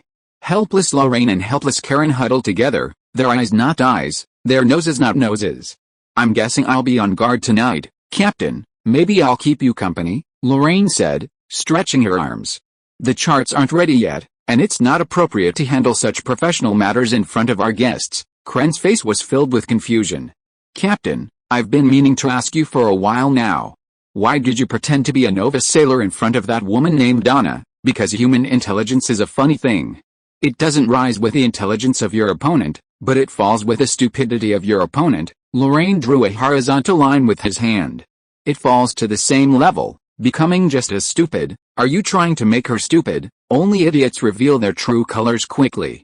We're very busy and don't have time to waste too much time on something. Aha. As the two chatted, a brig-class frigate slowly entered the dock next door. The slender hull drew a beautiful arc on the sea, the waterline smooth and round, demonstrating the crew's superb seamanship. On the deck, Lorraine spotted familiar British Navy uniforms. A group of sailors, commanded by several lieutenants, hurried and shouted as they docked the ship and lowered the planks. Crone squinted. A Royal Navy ship, the bow looks like a Badger. If I'm right, it's a Royal Navy frigate, the HMS Badger. Crone looked at Lorraine as if he were a monster. Captain, the Royal Navy has nearly 1,000 ships. Do you remember them all? When I was a student at the Naval Academy, the HMS Badger was a scout ship for the Channel Fleet, so I've seen it a few times. Lorraine shrugged. Oh, by the way, I remember when we left Southampton, Odilon gave me a private letter. It seems his nephew, Horatio Nelson, served aboard the HMS Badger. What a coincidence, who would know? Just ask. After searching through the cabin and finding Odilon's letter to Nelson, Lorraine disembarked, hands on his waistband, and made his way to the anchorage where the HMS Badger was. The sailors were disembarking. Unlike their spirited military bearing on board, once off the ship, they formed small groups, linked arms and shoulder to shoulder, moving in a colorful, eclectic manner, like giant crabs. This, in fact, was their true nature. Since Elizabeth I, Great Britain's Royal Navy has rapidly expanded. To fill the shortage of sailors, the Royal Navy often conscripted men from harbor taverns. They would be brought aboard, tied up, and then put to sea for training. From this tiny space on deck, the officers were granted kingly authority, free to abuse, whip, or even murder their sailors at will. The drunks tied aboard quickly succumbed, quickly becoming qualified and courageous sailors. They then signed a yearly indenture, becoming honored members of the Royal Navy. Therefore, it's no joke that drunks protect Britain's seas, where the sun never sets. The officers' authority could not be disembarked. Once on land, the drunks remained the same free drunks they had always been. Lorraine avoided them, walked to the side of the ship, and asked a lieutenant on the side, "Excuse me, is this the HMS Badger?" The lieutenant poked his head out curiously. "This, Lorraine Andrew Drake. I am the president of the Drake Chamber of Commerce and a friend of Mr. Odilon Sacklin. Mr. Sacklin has a letter for me to deliver to your captain, Lieutenant Commander Horatio Nelson. I hope he is on board now." "Yes, wait a moment," the lieutenant shouted and turned around. "Captain, there is a letter from home for you. The messenger chased us to Barbados. P.S. Basquine, a sleeveless tight-fitting corset inlaid with whalebone, is one of the evil corsets, famous for its tightness that breaks the ribs. If you are listening to this novel on a channel other than Fanfic World, it means it was downloaded and re-uploaded without effort. We warmly invite you to visit our channel, Fanfic World. There you will find the original version of this story and many other novels of various genres. We look forward to seeing you dive into a world of incredible novels. Chapter 109: A Bottle of Pinot Noir. Horatio Nelson, the name resonated with Lorraine. He was Odilon's nephew, and Odilon held him in high esteem for his vision and abilities. He was the supposed rival of Lorraine's mentor, Sir Leighton. The experiential school of the Naval Academy had, for 30 years, produced the finest representatives of its students. This entangled a conflict within the Naval Academy over its pedagogical approach. The experiential school believed that excellent officers could only be cultivated on the battlefield. Every cadet should join the fleet in their first year, selecting the elite through a brutal process of survival of the fittest. The Academy's systematic teaching only produced sailors, useless for the military. The academic school abhorred this self-defeating doctrine and held the experiential school in disgrace. Lorraine, once cherished by Sir Leighton, was often cursed at the Naval Academy by the curse, "Your opponent is that damned Horatio Nelson," a testament to the academic school's deep resentment towards Nelson. Furthermore, if Lorraine's memories from his previous life hadn't been flawed, Nelson would have been a destined legend. Vice Admiral of the White Flag, 1st Viscount Nelson, hero of Trafalgar, a model for military excellence worldwide, the dogmatic creed of the German and Japanese navies during World War II. To possess such a wealth of honor, Nelson must have been exceptional. Yet, even so, Lorraine held little interest in him. Reflecting on his memories from his previous life, this legend was clearly a pure soldier, selfless and selfless, seeking only what was best for him. Even to his death, he failed to convert his distinguished military achievements into political influence or leverage.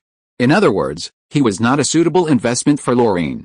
From a profit-seeking perspective, befriending Nelson was a futile endeavor, destined to lose everything. Consequently, Lorraine was unenthusiastic about delivering the letter. Upon the ensign's invitation, he didn't even board the Badger himself. He simply expressed his gratitude, handed the letter over, and departed. The matter seemed to end there. Lorraine fulfilled Adelin's request, delivering a private letter from across the ocean to his beloved nephew. But 2 days later, the imprudent lieutenant appeared at Lorraine's hotel door, handing over Nelson's invitation. The invitation was wrapped in Anyue wood and beautifully framed. The cursive handwriting was meticulously executed, meticulously and neatly, seamlessly. Crucially, the letterhead and signature at the end were clearly the work of a single hand. This indicated that Nelson had written the invitation himself, and that he had done so with great care, having drafted it beforehand and then inscribed it. Lorraine couldn't help but frown. "Francois Farm, tomorrow night." "Yes, Mr. Drake," the second lieutenant said seriously. "Sir Francois is a good friend of the lieutenant colonel." The lieutenant colonel borrowed a farm from him and prepared a banquet. "Please be sure to come." "May I ask what type of banquet it is?" "French, just the lieutenant colonel and I." Lorraine paused. "I mean, will the lieutenant colonel bring a female companion?" "Miss Francois will be accompanying him, and they are in love." "Really?" Lorraine smiled and put away the invitation. "Please tell the lieutenant colonel that I thank him for his invitation. I will be there on time. Look forward to seeing you, Mr. Drake." After seeing off the second lieutenant, Lorraine stood in the yard with his arms folded for a long time. Hannah approached, her face full of confusion. "Are you worried? Do you think this banquet is a rigged affair?" "Not really. There's no conflict or grudge between us." Lorraine sighed helplessly.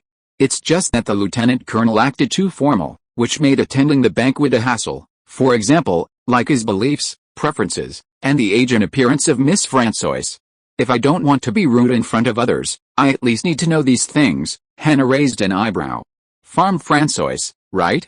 I'll go check it out tonight."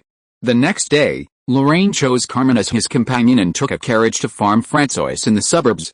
Farms in Barbados are naturally plantations. Along the road are rows of straight sugarcane fields, like guards. In the middle of the woods stands a sugar mill. Judging by the rumbling sound, Baron Francois has introduced the latest steam engines. After passing through the vast sugarcane fields, a small slave village, and a large, beautiful cherry orchard, Lorraine finally saw the farm. The wooden gate stood in a simple, heavy state, and on either side extended long, towering walls, laced with barbed wire, separating the enslaved from the enslaved. Lorraine spotted Nelson waiting at the farm gate, dressed in formal military uniform and a wig topped with a black velvet tricorn. Beside him was a delicate, blonde girl, perhaps 16 or 17, still chubby, with dignified features, though slightly awkward. The carriage stopped in front of the gate, and Lorraine jumped out, elbowing the elegantly dressed Carmen. Hannah's earlier spies came in handy at this moment. Nelson was a Puritan, while Miss Francois's family were devout Catholics. In keeping with both faiths and preferences, Carmen wore a conservative, dark green crinoline, eschewing all extravagant jewelry for a touch of color, a silver cross brooch. She had her hair piled high, pinned under a simple, narrow-brimmed beige hat. A pure white veil draped over her pretty face, her head slightly bowed, no makeup on. Such a refined yet elegant look immediately captured Nelson's attention. He smiled and approached, arm in arm with Miss Francois. Mr. Drake, nice to meet you. I'm Horatio Nelson, Commander in the Royal Navy. Lorraine Drake, I've long heard of you, Commander Nelson. They smiled and shook hands. Carmen took a bottle of wine tied with a ribbon from the driver and handed it to Miss Francois with both hands. This is champagne from a Pinot Noir estate in France.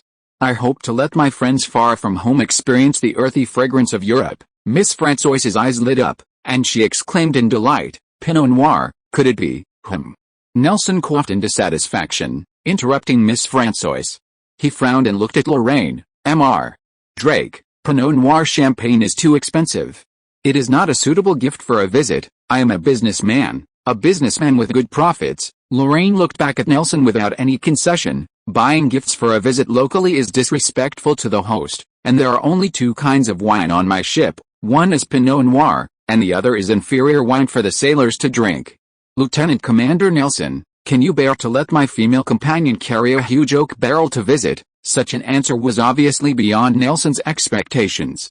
He was stunned for a long time and laughed dumbly. Uncle Adeline is right. You are a person who knows how to enjoy life, and your words are sharp. Lorraine made a small face. However, only people who hit it off at first sight are worthy of being unscrupulously truthful. If the person standing in front of me was Governor Carlyle of Barbados, I would only tell him that the wine was newly bought in his winery. Nelson laughed. After laughing, he patted Lorraine on the shoulder. I can already smell the fragrance of Europe. Come in, my friend. Pinot Noir is the most beautiful thing on earth. Let's drink it tonight. Nothing is more respectful than obedience, my friend. P.S. Pinot Noir, Ambonnet, is a top winery in the Champagne region of France. Not all white wines can be called champagne.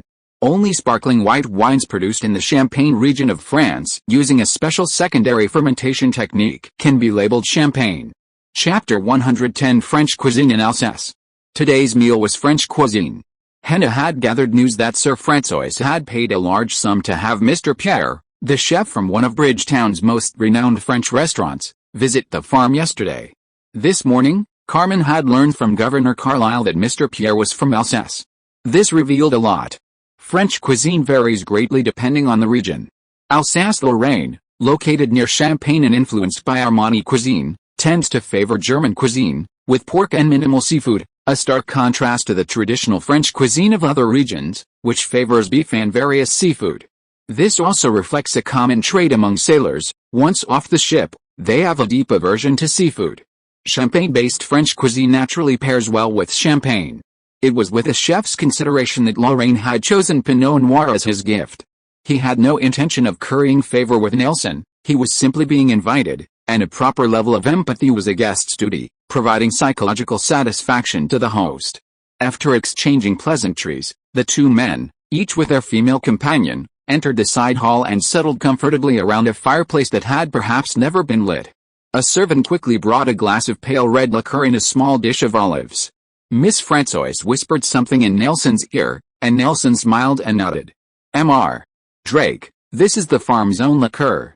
It uses a brandy base, blended with cherries, pine nuts, a local herb called abaco, several spices, buttercup, and fresh cream. After brewing, the impurities are drained and the estate's cane sugar is added. He raised his glass and said to Lorraine, "Try it." Lorraine took a sip. The thick liquor slid down his throat, revealing a sweetness and fragrance, yet with only a hint of alcohol, leaving a lingering aftertaste.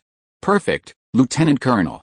This is the first time I've known that even dining with Puritans could be a world-class wine. This is all thanks to you. The two smiled at each other.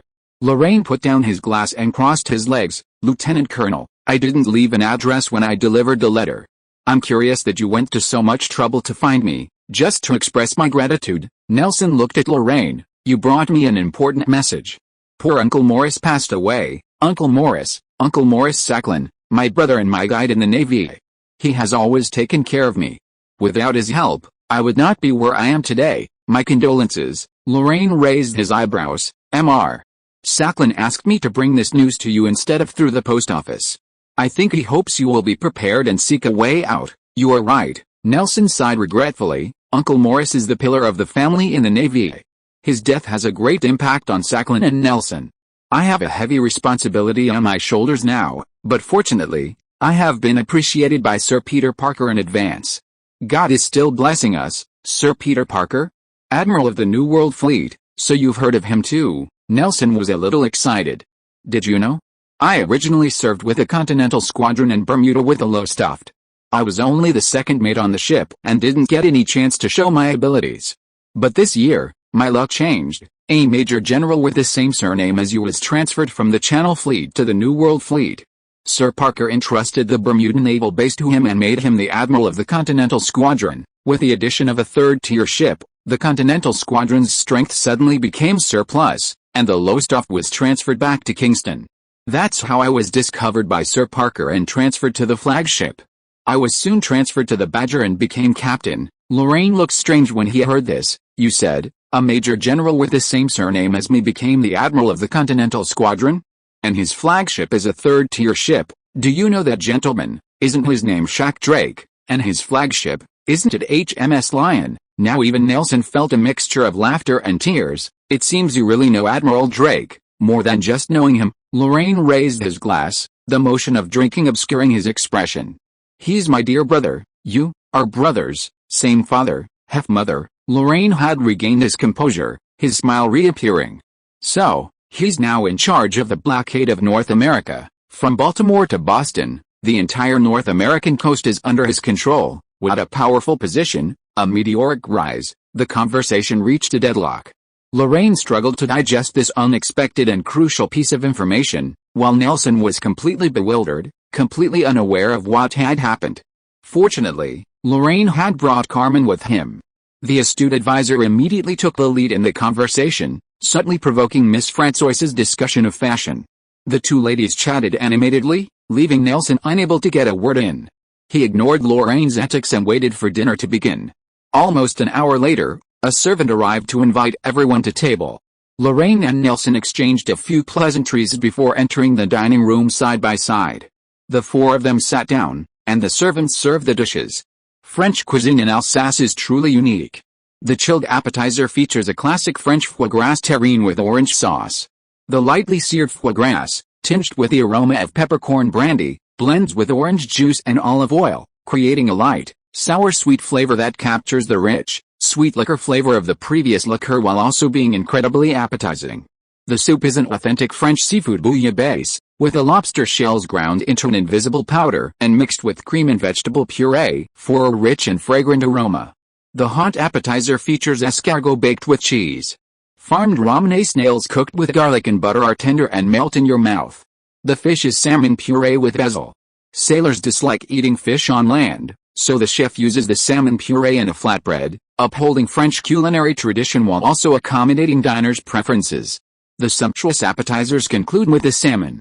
Lorraine wiped his mouth gently with a napkin, thanked the chef who had come to greet him, and presented him with a gold pound as a reward for the delicious meal. The chef withdrew, and the main course began. The fifth course was a rich Alsatian sauerkraut with sausage, complemented by a fine red wine from Chateau Lafite. The meaty aroma was rich and lingering. The hot dish, a coq au vin, further enhanced the meaty flavor of the entire meal and satisfied Lorraine's appetite. After the hot dishes, the dishes returned to lighter tones. The red wine was removed and replaced with a Pinot Noir champagne Lorraine had brought, accompanied by crispy frozen shrimp chips, which immediately cleared the palate and invigorated the taste buds. The sorbet arrived. Fresh Barbadian mangoes were frozen until solid, ground into fine powder, and served semi-thawed. The texture was similar to ice cream in later times, but without the creaminess of milk, with the natural sweetness of the fruit. After the sorbet, another Alsatian specialty, a vegetable salad made with hops and chicory, was served, giving diners ample time to mingle and chat, digest their food, and quench their thirst.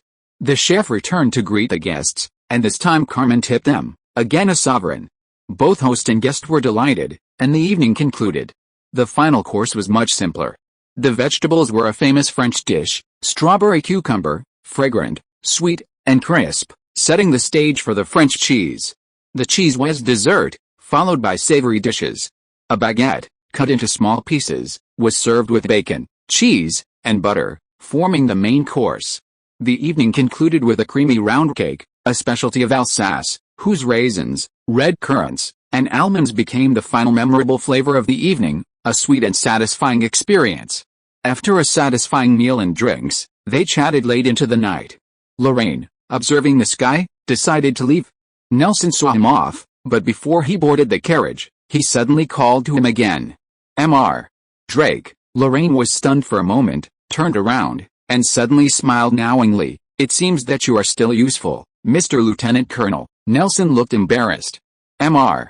Drake, Uncle Ottoline praised you highly in the letter, saying that you are brave, wise, skilled and trustworthy. He praised you too much? I don't think he praised you too much. Nelson looked at Lorraine, his light blue eyes glowing faintly in the night, and his eyes were bright and sharp. As I said before, I was appreciated by Sir Parker. Yes, you said it, but Uncle Morse has gone to heaven after all.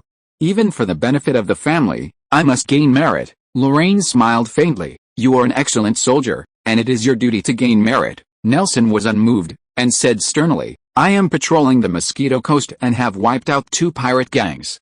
With the help of Sir Parker, such merit is enough to help me get promoted, not only to colonel, but also to get a ship, a warship with more combat effectiveness that can carry more sailors, such as a cruiser. Then I should congratulate you in advance. Lorraine shrugged. It's a pity I still don't understand what you need from me, sir. Colonel promoted to Major General, Nelson said firmly. This step is not easy. I need to take a risk, but as far as I know, most West Indies governors are content with the status quo and are unlikely to provide me with assistance. You mean, if? Nelson took a deep breath. If I need help, can I ask you for help? Mercenaries, I know you're a privateer, and the beautiful ladies around you aren't the only ones familiar with Governor Carlyle. Nelson nodded to Carmen.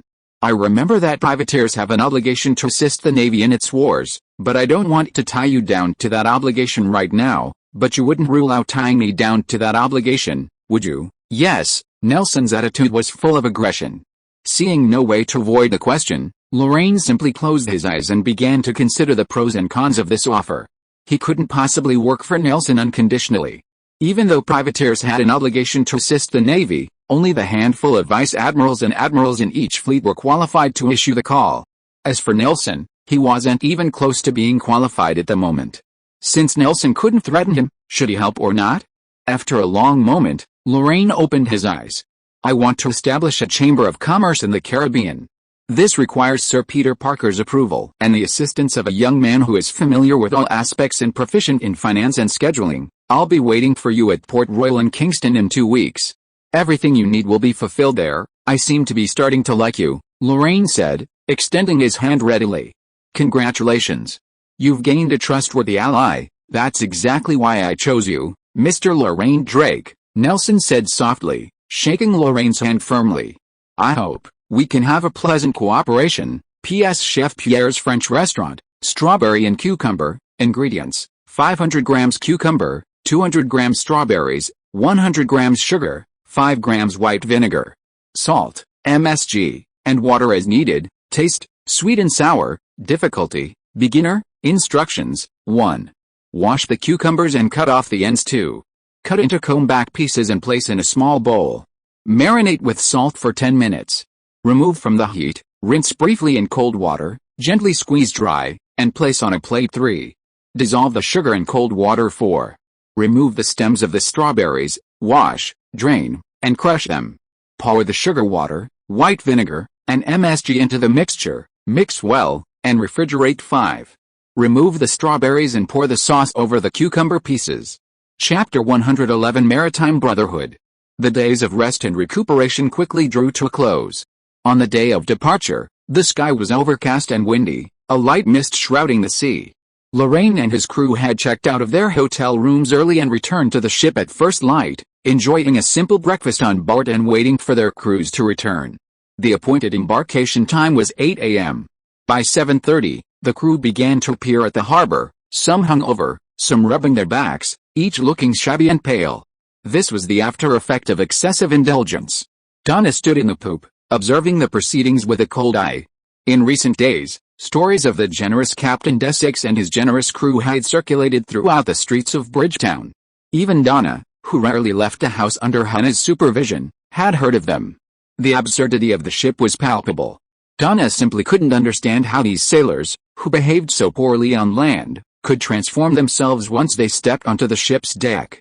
Was it because their real captain was sitting on the deck fishing? Or was this the true nature of English sailors, like worms when ashore, like dragons aboard? If that were the case, wouldn't this crew be well-trained, capable of handling their movements with ease? Is that even possible? Donna nearly laughed at her own thought. It was a complex laugh, a mixture of self-mockery, worry, and a hint of resentment. She'd spent 6 full days in Bridgetown, and could have accomplished much, but Henna's insistence had thwarted her plans. To this day, she hadn't been able to contact any of her old friends. It was too late now. With a departure imminent and the future uncertain, she had begun to consider the more practical question: should she sail with the Golden Hind and die, or find an excuse to disembark and seek a safer way to New Orleans? What should she do? Donna stroked the stern railing, biting her lip in thought, completely unaware that Lorraine was watching her with a half-smile a dozen meters away. Henna sat next to Lorraine, silent and motionless. Lorraine leaned over to Henna's ear and asked, "I heard she was trying to contact someone. The first day she got off the ship, she drew a mark in a quiet alley not far from the hotel." "What mark?" Henna pulled a small piece of parchment from her coat and handed it to Lorraine. Lorraine casually unfolded it and saw an unfamiliar pattern. 2 crossed axes, below which were the numbers 1640, and below that was the silhouette of a bird, resembling a flying seagull. Henna said softly, "This is what I copied. You were dealing with nautical charts on the ship the past 2 days, and I haven't had a chance to give it to you. It doesn't matter if it's a few days late. I haven't seen it anyway." Lorraine put the parchment away. "Did anyone come to contact?" "I don't know." "Don't know." Henna's eyes swept over Donna intentionally or unintentionally. She was very alert. She only went there once in the early morning of the next day, and then gave up. "I think she should have noticed that I was staring at her. You didn't act separately." Wang Yi and Noah took turns watching for 3 days. There were more than 10 people who stopped here, from all walks of life.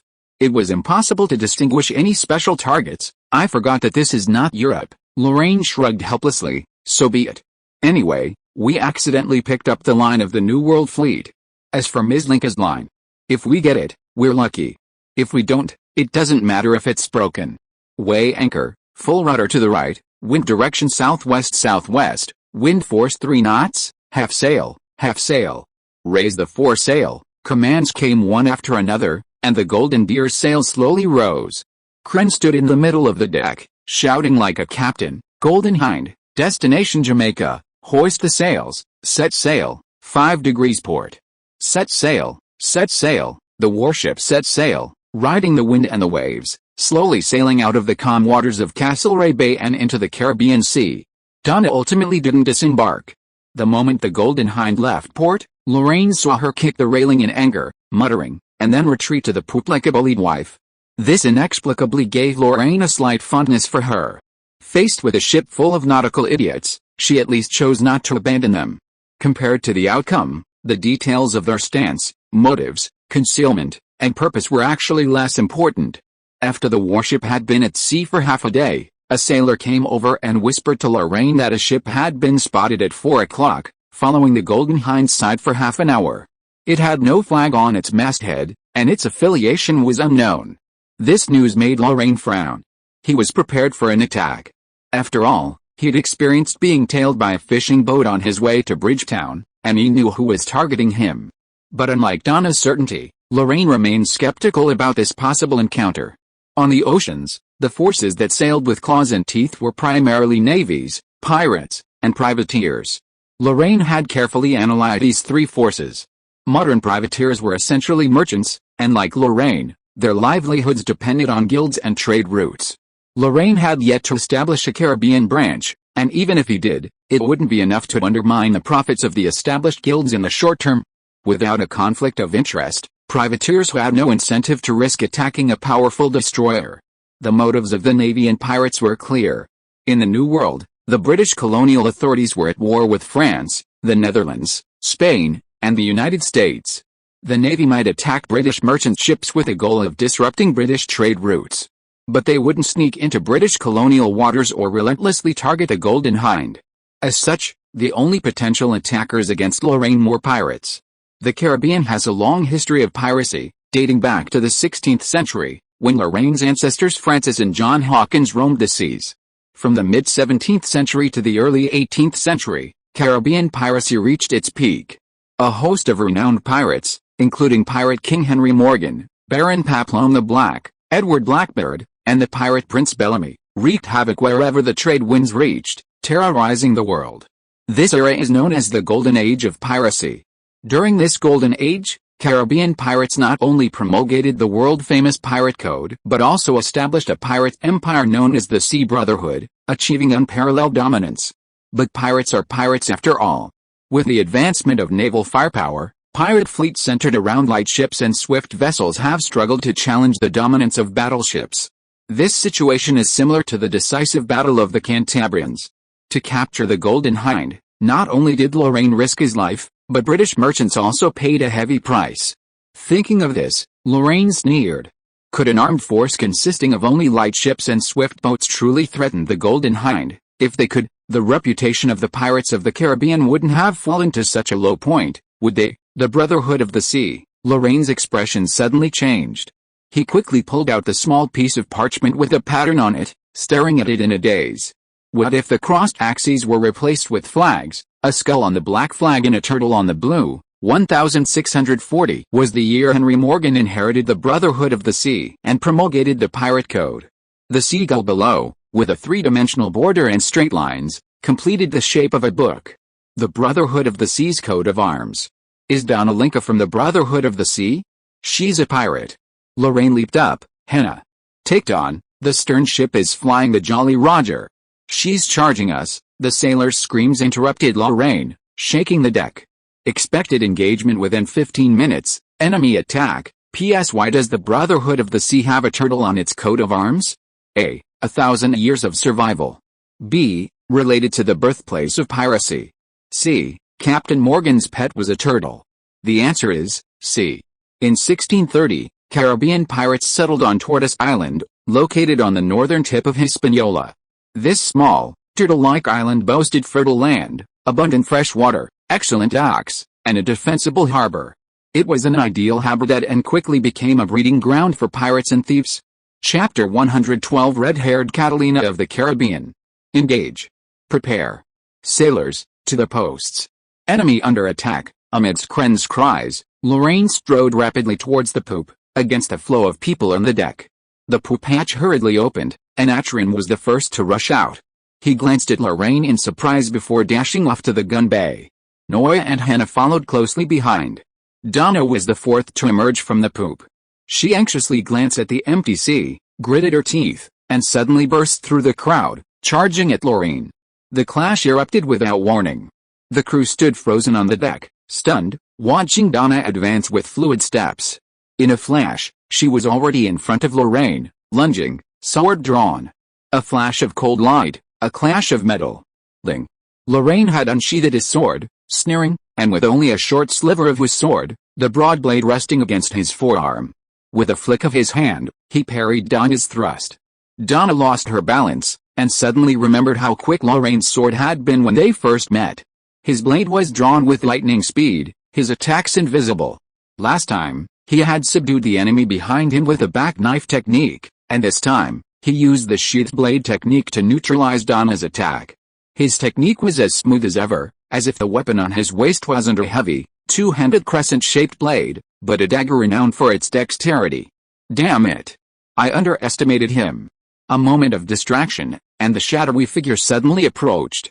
Donna jolted awake, and before she could even retaliate, several silver tarot cards whirled towards her, nailing her toes with a few clangs. Henna dodged behind her, her dagger unsheathed, the sharp blade pressing against her neck. Wang Yi stood in front of her, separating Lorraine, and the door panel hung over her head like a giant kitchen knife. And then there was Pierce. The brat who looked the least like a sailor in Donna's eyes had somehow picked up a brand new musket, barely taller than him. He was kneeling on one knee in perfect posture, holding the musket, aiming it squarely at her head. Donna could clearly see the hammer cocked. A cascade of murderous intent filled the air. Countless stabs of intent locked onto Donna's vital points, the strongest coming from behind. Then came Pierce, gun in hand, Noah, playing with the card, then Wang Yi, Kren, who had paused in command of the sailors, and Carmen, who had yet to leave the stern cabin, holding onto the door frame. Then there was Daniel, and Acheron, who had peeked out of the gun bay, and the sailors standing across the deck, their faces a mixture of shock and anger. Donna's abrupt attack on the captain had enraged every member of the Golden Hind. At Lorraine's command, they would crush this ungrateful Spanish woman to dust. Lorraine clapped softly. "Gentlemen, the pirates of the Caribbean are charging towards us. Are you ready to surrender?" The crew members, in shock and anger, suddenly woke up. Kren's order sounded again, and the sailors rushed to their posts shouting. Lorraine slowly sheathed his sword, pushed Wang Yi away, and walked up to Donna with a relaxed look. "Sincerity, miss, with a sword raised like this, should I understand that you have no intention of talking?" Donna was stunned for a moment, slowly raised her hand, opened her fingers at a speed that would least cause misunderstanding, let the dagger in her hand fall to the ground, and stabbed into the deck with a thud. "It seems that you are willing to talk." Lorraine smiled. "How should I call you? Miss Knight of the Sea Brotherhood? Donna Linka should not be your real name, right? You? No. In fact, as long as you guess the painting, it is not difficult to associate it with your identity." Lorraine pointed to his eyes. "It seems that your identity is an insider. Is assassinating the captain before the war a common trick of Caribbean pirates? Sorry, I have no ill intentions, but your sword doesn't tell me so. I just want to capture you and gain command of this ship through you." "Then what?" "Surrender." Lorraine's frivolous words seemed to anger Donna. She raised her head, looked into Lorraine's eyes, and spoke every word. "The Black Mamba sank my ship and slaughtered my crew. I am the red-haired Catalina of the Caribbean. For the rest of my life, I will never beg for mercy from that despicable butcher." "Black Mamba? Is he the pirate who was looking for you in Bathsheba Town? You didn't even see the sail. How can you be sure it's him?" "Because it can only be him." Donna's tone was firm. "Every pirate king and candidate for pirate king has his own hunting ground. Just like wild beasts will mark out their territory in the jungle and will not cross the border easily. This is the Black Mamba's hunting ground. Within 300 kilometers of the coast of Barbados, there is no other pirate group capable of attacking a destroyer. Pirate king, the Black Mamba is not a pirate king. Like me, he is just one of the contenders for the 7th pirate crown." Lorraine vaguely felt that the story seemed to be getting more and more exciting, and it was also deviating further and further from the main topic. He was at a loss for words. "Miss Knight, you just said that each candidate has his own hunting ground. So, you wouldn't actually meet, normally." "You're right." Donna's face darkened. "However, not long ago, I received intelligence from a reliable source that he and another candidate were conspiring to form an alliance off the coast of Barbados. To disrupt this conspiracy, you decided to leave your hunting ground and walk into a trap? Just because of a piece of information that seemed reliable but was actually unreliable? This was an elaborate trap." Donna bit her tongue, emphasizing her tone. "He bribed my informant. I'm beginning to understand why you chose to attack me on the ship." Lorraine shrugged helplessly. "This has been a pleasant conversation, Miss Pirate Knight. If we didn't have another distinguished guest to entertain, perhaps we could have had a deeper conversation." This marked the end of the conversation. Donna suddenly became nervous, but the knife at Hannah's throat prevented her from moving an inch. She said anxiously, "Mr. Drake, the Black Mamba is here. You're no match for him. If you want to survive, an impulsive, unfamiliar commander won't bring us victory." Lorraine interrupted her, raising her voice. "Ms. Knight, you don't really understand us, just as I don't understand you, but even if everything you say is true, in my opinion, you're only a qualified first mate, but definitely not a qualified captain. A captain of a ship shouldn't let his crew into danger based on a piece of baseless intelligence. It's underestimating the enemy and foolish." Lorraine suddenly lost her composure and waved her hand gently. "Noah, Wang Yi, tie her up and carry her to the stern. The battle has begun." Wang Yi scratched his head and, struggling, found a thin rope and handed it to Noah.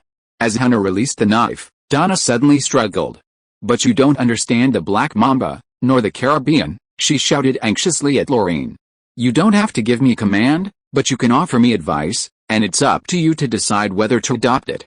You said that the captain of a ship shouldn't underestimate the enemy." Lorraine looked at her steadily. "Your enthusiasm puzzles me, Miss Knight." "There's nothing to be puzzled about." Donna broke away from Noah and Wang Yi and smoothed her messy hair. "This is the ocean, and we're on the same ship. And believe it or not, we have the same enemy, and I want to avenge my crew." After saying this, Donna fell silent. She looked at Lorraine frankly, her large brown eyes sparkling. Lorraine was silent for a long moment, frowning, and sighing softly. Perhaps, you're not such an incompetent captain. He straightened his back. Orders. Henna takes the helm, Kren steers the sails, Atrin directs the artillery, and Wang Yu comes to preside over the muskets. Pierce goes to the lookout, Daniel rescues the wounded, Carmen goes to the stern deck to hide. Noah, give Miss Knight a rope and let her tie herself to the narwhal. I will command a battle at the bow. Gentlemen, ladies, and Miss Knight who can't distinguish between friend and foe, let us see the strength of our Caribbean counterparts. Lorraine laughed and raised his arms high. The wind is from the southwest. Raise the pirate flag, grab the wind, and fight back. Although I have been scolded since the beginning of the book, this is the first time I have been scolded for reading more books. It's really impressive. Chapter 113 Black Mamba. Tackle, meet the attack. When the pirate flag, emblazoned with the skull and crossbones, fluttered from the Golden Hind's masthead, Drake's flagship, after more than 10 days of sluggishness, suddenly awoke. Like monkeys, the sailors slid through the rigging of the massive warship, its foremast missing, hoisting the square and foresails, setting the bowsails and tarpaulins. They swung sideways, slashing through the breeze, slowly gaining speed. The sailors raced across the deck. In teams of 8, they systematically and swiftly rolled 12-pounder cannons, along with their accompanying projectiles and powder bags, from the forecastle. Atrin leaned halfway out of the gun bay and shouted, "All hands on deck. Load both sides. Ready for action." With a disciplined dexterity Donna had never witnessed, the sailors loaded the guns, pushed the barrels over the side, and quickly hooked them onto the chains securing the carriages. The chains lay limp on the deck, not straight. Because when fired, the gun carriage would be thrown backward by the recoil of the gun. The purpose of the chain was only to prevent the carriage from being thrown back, not to transfer all the recoil to the warship.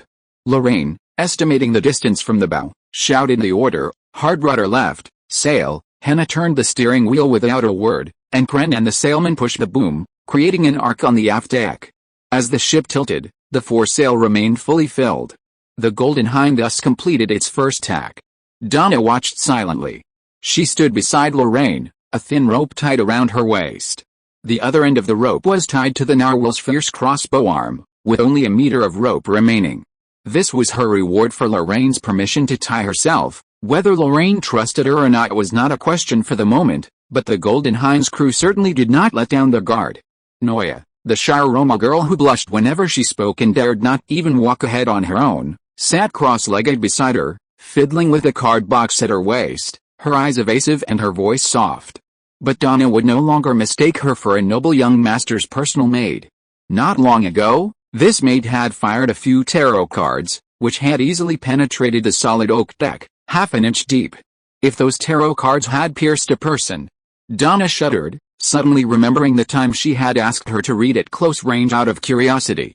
And Pierce, the child whose age and appearance far exceeded adulthood, lost all his childishness the moment he raised his spear. Donna vaguely saw a smaller version of Lorraine, aiming his gun at her, his eyes unwavering, his pride, his confidence, chilling. Now, he was climbing the rigging.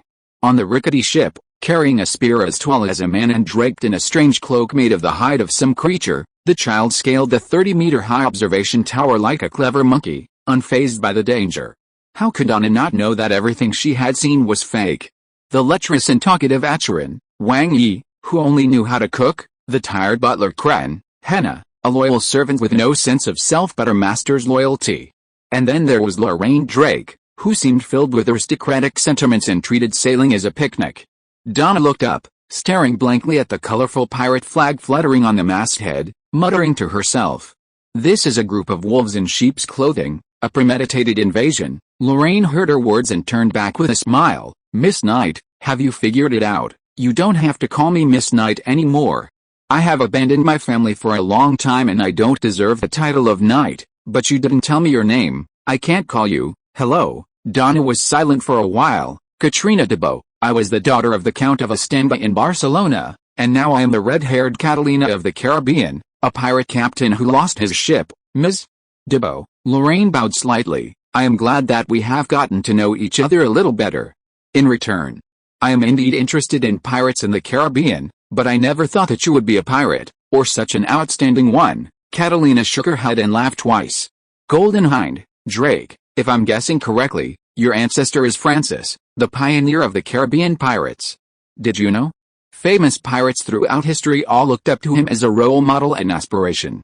So, we're far more cultured than you imagine. Even if it sounds funny, it's not funny, actually. Lorraine shrugged. Europe's maritime powers all thrived on piracy, and many aristocrats have ties to piracy. You're also of legitimate aristocratic descent, so you should know that we still uphold the traditions of thugs, but we do it with far greater skill than our ancestors did, like replacing scimitars and muskets with class and law. What a strange statement. Catalina raised an eyebrow. It seems you're not very popular among the aristocracy. That's certainly true when you're broke. Lorraine smiled non-committally. Enough small talk, our enemy has arrived. The Black Mamba's sails appeared on the horizon, slowly rising, speeding like lightning. The Golden Hind completed its second maneuver, ruddering hard starboard against the wind, cutting diagonally towards its enemy's port side. Lorraine saw a fluttering pirate flag. On the black flag was a huge, blood-red stain. In the middle of the stain was a white skull with two crossed scimitars lowered. A black mamba was coiled on the skull, and a triangular snake head emerged from the left eye socket, with its head raised high, as if it was about to pounce. Lorraine pursed her lips. Foremast and mainmast square sails, mizzenmast fore-aft sails, a standard three-masted bark. What's her name? The Viper. Catalina showed no hesitation. It's 44 meters long, 10 meters wide, made of birch, and can carry 200 people. It was originally a smuggling ship on the African route. When Amy Fillard captured her, she was injured by a black mamba snake in the cargo hold. She cut off her left hand in time and survived the injury, which earned her the name Black Mamba. Lorraine folded her arms and observed the enemy ship, and said softly, I'm not interested in knowing the history of Captain Black Mamba's rise to power. What's her firepower like? There are 10 12-pound guns on each side of the gun bay and 4 9-pound guns on each side of the main deck. She has specially reinforced a bow and is equipped with 2 18-pound medium-range guns. It is the strongest firepower on the ship. You have to be careful putting heavy guns on the bow. Lorraine was stunned. He seems to enjoy the joy of chasing prey. No, his fighting methods are a bit special, mainly wingsail. Catalina hadn't finished her words when Pierce's childish panic cry suddenly echoed from the lookout. 1 o'clock, 1.5 kilometers away. Enemy ship has deployed its wingsails, increasing its speed to 16 knots. Bow gunfire. Evade. A wingsail is a small auxiliary sail hung from the outrigger boom of the square sail. It typically has the same number of layers as the square sail, with a single side width roughly 1/3 the width of the square sail, and is symmetrical. The primary function of a wingsail is to increase the windward surface of the square sail. It is mostly used on high-speed ships and rarely on warships. This type of sail is most effective in crosswinds. It is less effective in a headwind, as the mizzen sail blocks the wind from the foresail. Chapter 114, Fellow Travelers. Boom. Boom. Cannon fire roared, water plumes billowed into the sky, and the Golden Hind swayed, skimming through the water, slowly but steadily executing its broadside. The Viper's first barrage posed no threat to the Golden Hind. While the medium-range cannons had a theoretical range of 1,500 meters, due to turbulence and wind and waves, the effective range of the ship's long-range cannons was often only 300 meters. Medium-range cannons were less stable than long cannons, and their maximum effectiveness was limited to 200 meters. Yet Lorraine's face remained sullen. Catalina's warning, along with the Viper's suddenly unfurled wingsail, were enough for Lorraine to grasp the true meaning of Amy Fillard's so-called special tactics, evasion. The two sides faced off on the sea. Lorraine held a commanding advantage in firepower, but a significant disadvantage in speed and agility. With a headwind against a tailwind, the Golden Hind's cutting speed was only about 3 knots, while the Viper's speed reached 12 to 13 knots. At the same time, the Golden Hind's relatively broad and thick hull should have allowed it greater maneuverability in turning and evasion, a crucial weapon for navies worldwide against pirates and privateers, who primarily used high-speed craft. However, the Golden Hind's loss of its foremast affected its center of gravity, negating this inherent advantage. From a maneuverability perspective, the Golden Hind was no more maneuverable than the lightning-fast Viper. Come as you please, leave as you please. Within 3 minutes, the two sides closed to 500 meters. The Viper, with its high bow, unleashed a second volley of shells, landing within 100 meters of the Golden Hind, sending up a torrential downpour of seawater that washed over the decks. The Golden Hind responded with a tentative counterattack, her 13 starboard guns roaring in succession. A minute later, all guns were fully reloaded, and another volley was fired at a range of 200 meters. The Viper gracefully swerved through the dense spray, narrowly avoiding the Golden Hind. Its broadsides closed in, firing rapidly. A 9-pounder struck the Golden Hind's hull, scattering splinters and exploding into charred mass. This was the closest the two had ever come. The Viper struck and fled. Lorraine squinted at the receding sail, gritted his teeth, and ordered, "Turn around, into the wind." "We can't let him lead us by the nose." The Golden Hind clumsily turned, gliding in a huge arc, leaving a distorted waterline on the surface. Catalina suddenly said, "Mr. Drake, you have to watch out for your back. Behind you, the Black Mamba is a pirate group, not just a Viper." "How many ships are there?" "3, a Baghdad, a brigantine, and a brig. It would be bad if we get caught in a pincer attack," Lorraine muttered to himself, covering his mouth, and suddenly raised his head. "Pierce. Check carefully for other ship conditions in the surrounding seas." At 10 o'clock, a Baghdad turned around 4 kilometers away. At 9 o'clock, a brigantine, 12 kilometers away, did not seem to notice the battle here. 6 o'clock. At 6 o'clock, a brig was spotted, advancing with the wind, and is expected to enter the battlefield in 20 minutes, lure the enemy, ambush, and watch the wind. Lorraine raised his eyebrows. "Is this how your ship was sunk, Ms. Debo?" Catalina's eyes flickered, as if recalling a painful memory. "Yes. Fillard's Viper was fast. That day, he used it to hold us back. Our rudder was damaged, and we fled to the reefs near Barbados. If it weren't for the crew's protection, I wouldn't have made it." "You've got a bunch of pirates risking their lives to protect you. Even if you're not a qualified captain, you're an excellent leader. You don't have to console me," Catalina said with a wry smile. "It's 3 against 1. Brig will join the battle in 20 minutes, and brigantine might join in the encirclement." "What are you going to do? You said this was an invasion." Lorraine smiled, patting the narwhal. "I'll show them why destroyers are called the pirates' nemesis."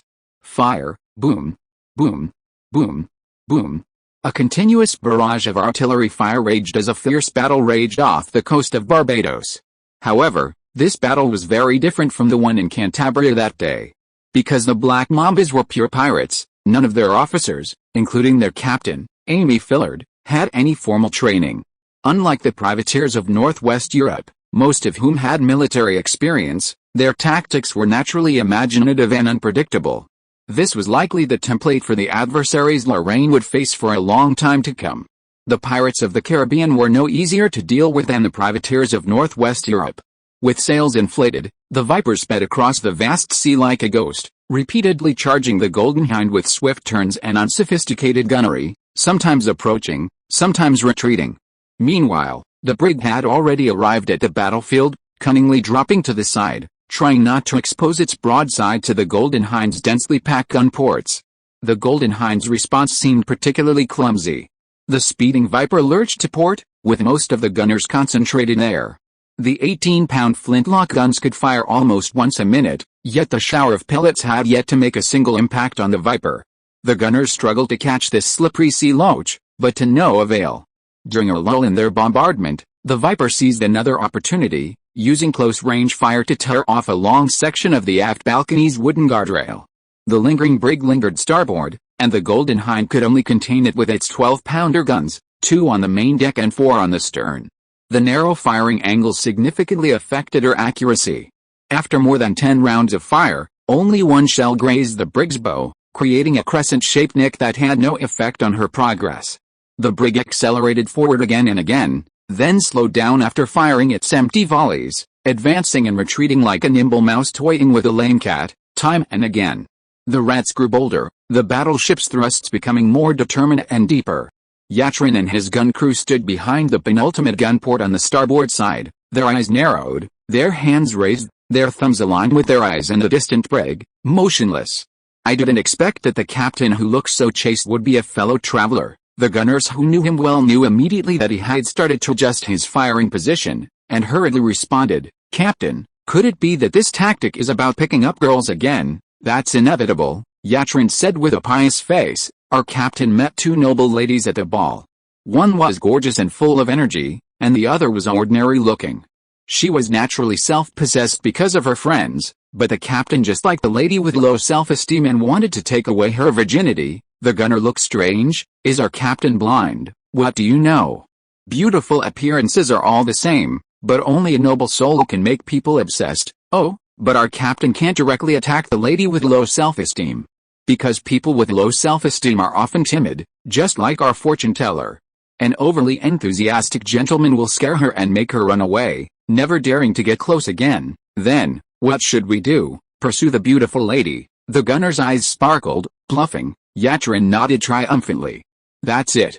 Pursuing the beautiful lady right in front of the self-conscious lady, using all my strength, letting her relax while fully displaying my masculine charm, and then, after the self-conscious lady lets down her guard and gets used to our captain's presence, Yatrin slowly crouched down, picked up the tow rope from the ground, twisted it around his palm a few times, and slowly stood up again. He licked his tongue excitedly, his eyes fixed on the gun port. Through the small gun port, the brig sailed up again, unleashing a long string of shells, sending a shower of spray all around the Golden Hind. Yatrin lost sight, but he knew with certainty that the brig was just over 400 meters away, and it wouldn't be long before it lowered its mainsail and slowed down its retreat. He took a deep breath. Like now, for a full half hour, the starboard gun bay hasn't fired a single shell. The lady across the way has become accustomed to our undivided attention on her friends, and she's completely unsuspecting of us.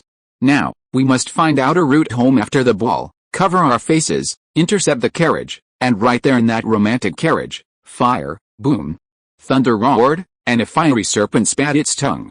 A red-hot chain shot from the center of the barrel, opening in mid-air, spinning with precision, leaping over 400 meters of sea surface, wrapping around the brig's mainmast. With a snap, it severed the massive mast right down the middle. The brig's mainmast tilted and crashed against the side with a thunderous thud. Sailors screamed and fell overboard. The spider-web-like rigging was pulled across the sea, causing the entire ship to tilt and become immobile. Yatrin ran to the next gun, shouting as he ran, "Fire! Fire! The sheriff will be on the scene soon. Now is the time to be together. Fire!" Chapter 115 Snake Catching Operation. With the brig disabled, Lorraine for the first time grasped the rhythm of the battle. He had long awaited this opportunity, so upon seeing the mainmast fall in the distance, he immediately ordered the Golden Hind to turn and turn broadside towards the target. The 12-pounders on the main deck and the 18-pounders in the gun bay roared in succession, raining down shells on the enemy ship as if hitting a fixed target. The gunners displayed astonishing accuracy and skill. In just 3 or 4 minutes, the broadsides fired 3 salvos, nearly all of which landed within 100 meters of the enemy ship, with 3 of them achieving direct hits. One shell struck the bow, penetrated through a breach in the hull, and tore off half the bow, setting the ship ablaze. Another shell struck the main deck, tearing a huge crater and charring vast expanses of monstrous black. Another missile struck the thick angle where the main deck met the hull, sending it flying and knocking down half the side railing, making the entire ship look even more desolate. Lorraine pursed her lips and remained silent. Sinking the brig was only a matter of time. With the brig in dire straits, not only did the Viper's attack intensify, but even the distant brigantine immediately hoisted its sails and swooped down towards the battlefield. The battle had reached a turning point. The Black Mambas had played all their cards, but the situation favored Lorraine. Amy Fillard had earlier dropped the brigantine, acting as a lookout, to the leeward side of the main route. Heading into the wind, even if the ship's wind resistance was excellent, it would take at least 2 hours to cross the 20-kilometer distance and join the battle. During those 2 hours, Lorraine faced only a fixed target, without any evasive capabilities, and the Viper, a slippery brigantine conversion. The opportunity was not to be missed. He reached out and grabbed the sailor, and ordered in a deep voice, "Tell Yatrin to use only the minimum manpower to maintain the drive of the Viper. His priority is to sink the brig-class ship on the opposite side, the sooner the better." "Yes, Mr. Drake." Before the sailor started to pass the order, Catalina, who had been silent for a long time, suddenly spoke again. Lorraine looked over curiously. "Does Ms. Dibbo have any suggestions?" "Yes." Catalina's suggestion was refreshing. She actually proposed bombarding the brig without sinking it, and at the same time relaxing the drive for the Viper, giving Amy Fillard a chance to board. Lorraine's eyes brightened as he listened. You mean, from the Black Mamba's point of view, the Golden Hind is priceless, and he is reluctant to sink it. What's more, boarding can stop your bombardment and save the brig on the opposite side. So even if there are some risks, Fillard has a good reason to convince the sailors, and from your point of view, Catalina stared at Lorraine with her beautiful eyes, you must admit that your ship cannot catch up with a Viper, and you have no suitable means to deal with a brigantine that is about to join the battle. Similarly, you cannot escape. Whether it is the flexibility of the ship or your familiarity with the sea area, you are at an absolute disadvantage. Once a pursuit situation is formed, the Viper's heavy bowgun will make you and your crew pay a heavy price. Your only chance of victory is to board. Since you can't catch him, why not try to let him catch you? Catalina raised her hand, pointing to the brig, shrouded in mist. You have 2 hours, ready-made bait, and a generous bargaining chip. The only question is, are you willing to put these ferocious pirates on the deck of the Golden Hind? I hate trouble, but you've given me an irresistible offer. Lorraine suddenly drew his knife and cut the ropes holding Catalina. Noah, return Ms. Dibbo's dagger to her, and lend her a rapier. When chaos breaks out on the deck, no one can guarantee absolute safety. The Golden Hind began a covert adjustment. The first step was self-destruction. At Lorraine's request, Atron selected a gun port on the port side and blew it from the inside out when the Viper fired, creating a rather desolate hole. Thick smoke billowed from the vent, and the guns on either side tilted and overturned, as if struck by a powerful cannon. Sailors were killed or wounded, and the gun ports misfired. Operation Snake Hunt was thus launched. Through the hatch connecting the gun bay to the aft bay, half the gun crew was drawn out, totaling 60 men, including the entire musketeer squadron and 20 brave sailors with excellent combat skills.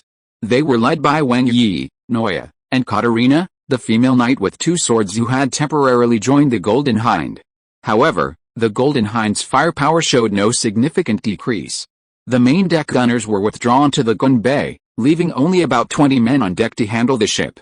It seemed that the gun bay had suffered heavy losses after the direct hit and urgently needed reinforcements. Each gun crew was responsible for 3 guns. With the brig's 10 gun ports fully open, and half of the port and aft guns still firing, the Golden Hind's firepower dropped sharply, and its accuracy plummeted to a shocking level. 10 minutes, 4 rounds of artillery fire, only 1 grazed the brig, setting the stern sail ablaze. The shells directed at the Viper scattered aimlessly, no longer able to dislodge the enemy. Taking advantage of a gap in the barrage, the Viper made a close approach, a shrapnel shell landing on the Golden Hind's main deck, wounding 2 sailors and sending wailing waves through the air. Lorraine felt that this attempt should have made Amy Fillade's resolve. Another 20 minutes, 2 more turns, and Pierce shouted from the masthead, "Brig advance." No change of direction. "Prepare to board, hold." Lorraine leaped to the mainmast, clutching the ropes firmly. "Lock the steering wheel, lower the sails, and all hands on deck." Boom. The ship rocked violently, and the Viper, rising from behind the Golden Hind, slammed its broadside into the Golden Hind's port side. Debris and wood flew everywhere, and the 2 ships clung to each other. A filthy mass of pirates gathered on the deck of the Viper, led by none other than the 3rd mate Lorraine had met in Bathsheba. Under his command, grappling lines were hurled, catching the deck and sides of the Golden Hind. The Golden Hind sailors abandoned their duties and gathered behind Lorraine, a sparse group, swords clutched, tense for battle. The 2 ships began to drift apart, driven by the waves. They drifted only a meter or so before being snagged by dozens of grappling lines. Heavy planks were hoisted ashore, and a dozen pirates, hauling cables from the high masts, shrieked and swung through the gaps. 10 people, 20 people, until 70 or 80 people. The 3rd mate of the Viper boarded the Golden Deer, glanced at Lorraine and the less than 20 sailors behind him, and grinned. "Hello again, Mr. Captain of Bathsheba Town. I wonder if your Miss Isabella is okay. You will see her soon." Lorraine licked his lips and raised his long knife high. "Musketeers, kill." 1 breath away from reaching the 3 rivers. It feels like it still won't be released this month, because it can still struggle a little bit. So don't worry about the word count, just vote. If you are listening to this novel on a channel other than Fanfic World, it means it was downloaded and re-uploaded without effort. We warmly invite you to visit our channel, Fanfic World. There you will find the original version of this story and many other novels of various genres. We look forward to seeing you dive into a world of incredible novels. Chapter 116 Application for boarding. Musketeers, kill. Following Lorraine's command, the hatches on the poop flew open. 40 musketeers, their bayonets fixed, emerged from the 8 hatches one after another. They formed a line along the railing, their rifles pointed and aiming in unison. The pirates didn't react. They neither attacked nor retreated, their faces vacant and confused. In short, they were a bit disoriented. The situation was this. They were about to rob a merchant guild destroyer that had just completed a transoceanic voyage. The advantage of such ships was their powerful firepower, but their disadvantage was their limited crews. To carry more supplies and cargo across the ocean, merchant guilds often drastically reduced their crews, leaving only what was needed for the voyage.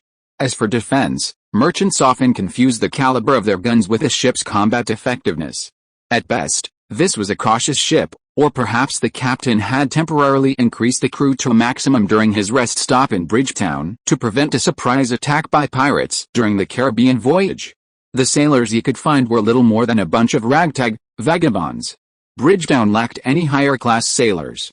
Brave, skilled sailors were in short supply in the Caribbean, long coveted by the major merchant guilds and pirate groups as their core. What was wrong with this ship? And what about those brand-new, uniformed maritime rifles? Good Lord! Could it be that the British Navy had mastered the art of fishing? The third mate stared with wide eyes in horror at the dense volley of gunfire from the poop. A dark-haired man with a machete and a dashing red-haired woman emerged from the cabin, flanking the volley. That woman, the red-haired one, Katerina? Boy, you've hidden yourself. Bang! A sudden gunshot rang out from the lookout. The lead bullet, caught precisely between the third mate's eyebrows on the swaying ship, sent him flying, killing him instantly. The gunshot sounded like a command. Wang Yi and Katerina shouted in unison, "Fire!" Bang! Bang! Bang! A volley of gunfire erupted, smoke billowing, and the pirates who had boarded the deck fell like wheat being cut. The wounded, the dead, lost their footing over the side in fear, or were squeezed into the gaps by their terrified comrades, crushed against the surface by the rapidly approaching and receding ships. The pirates were in a state of panic. Lorraine shook his head dismissively. Our colleagues have completed their mission. Now it's our turn. Gentlemen, board. The sailors raised their weapons high, summoning their strength and shouting, "Kill!" They rushed the enemy, from behind Lorraine, from the mess hall in the poop, and from the gun bay in the center of the deck. Led by Kren and Acheron, they attacked the pirates who had boarded the ship.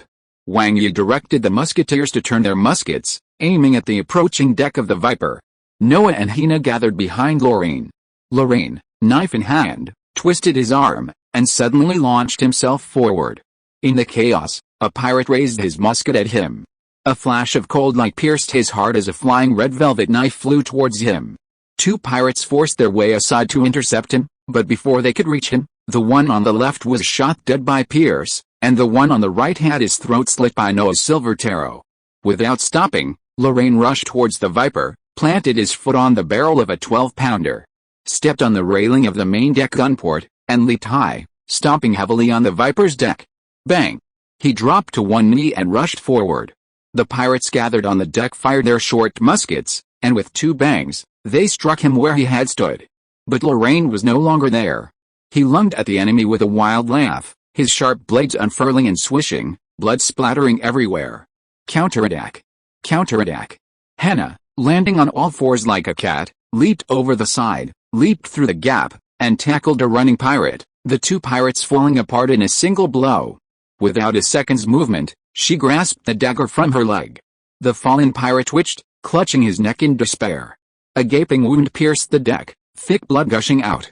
Noya, stepping on the pirate's grappling hooks, was the third to board the enemy ship. With a dancing step and a tarot, she weaved diagonally through the scimitar-wielding pirates. The pirates, captivated by her presence, instinctively twisted their necks, and a spray of blood erupted.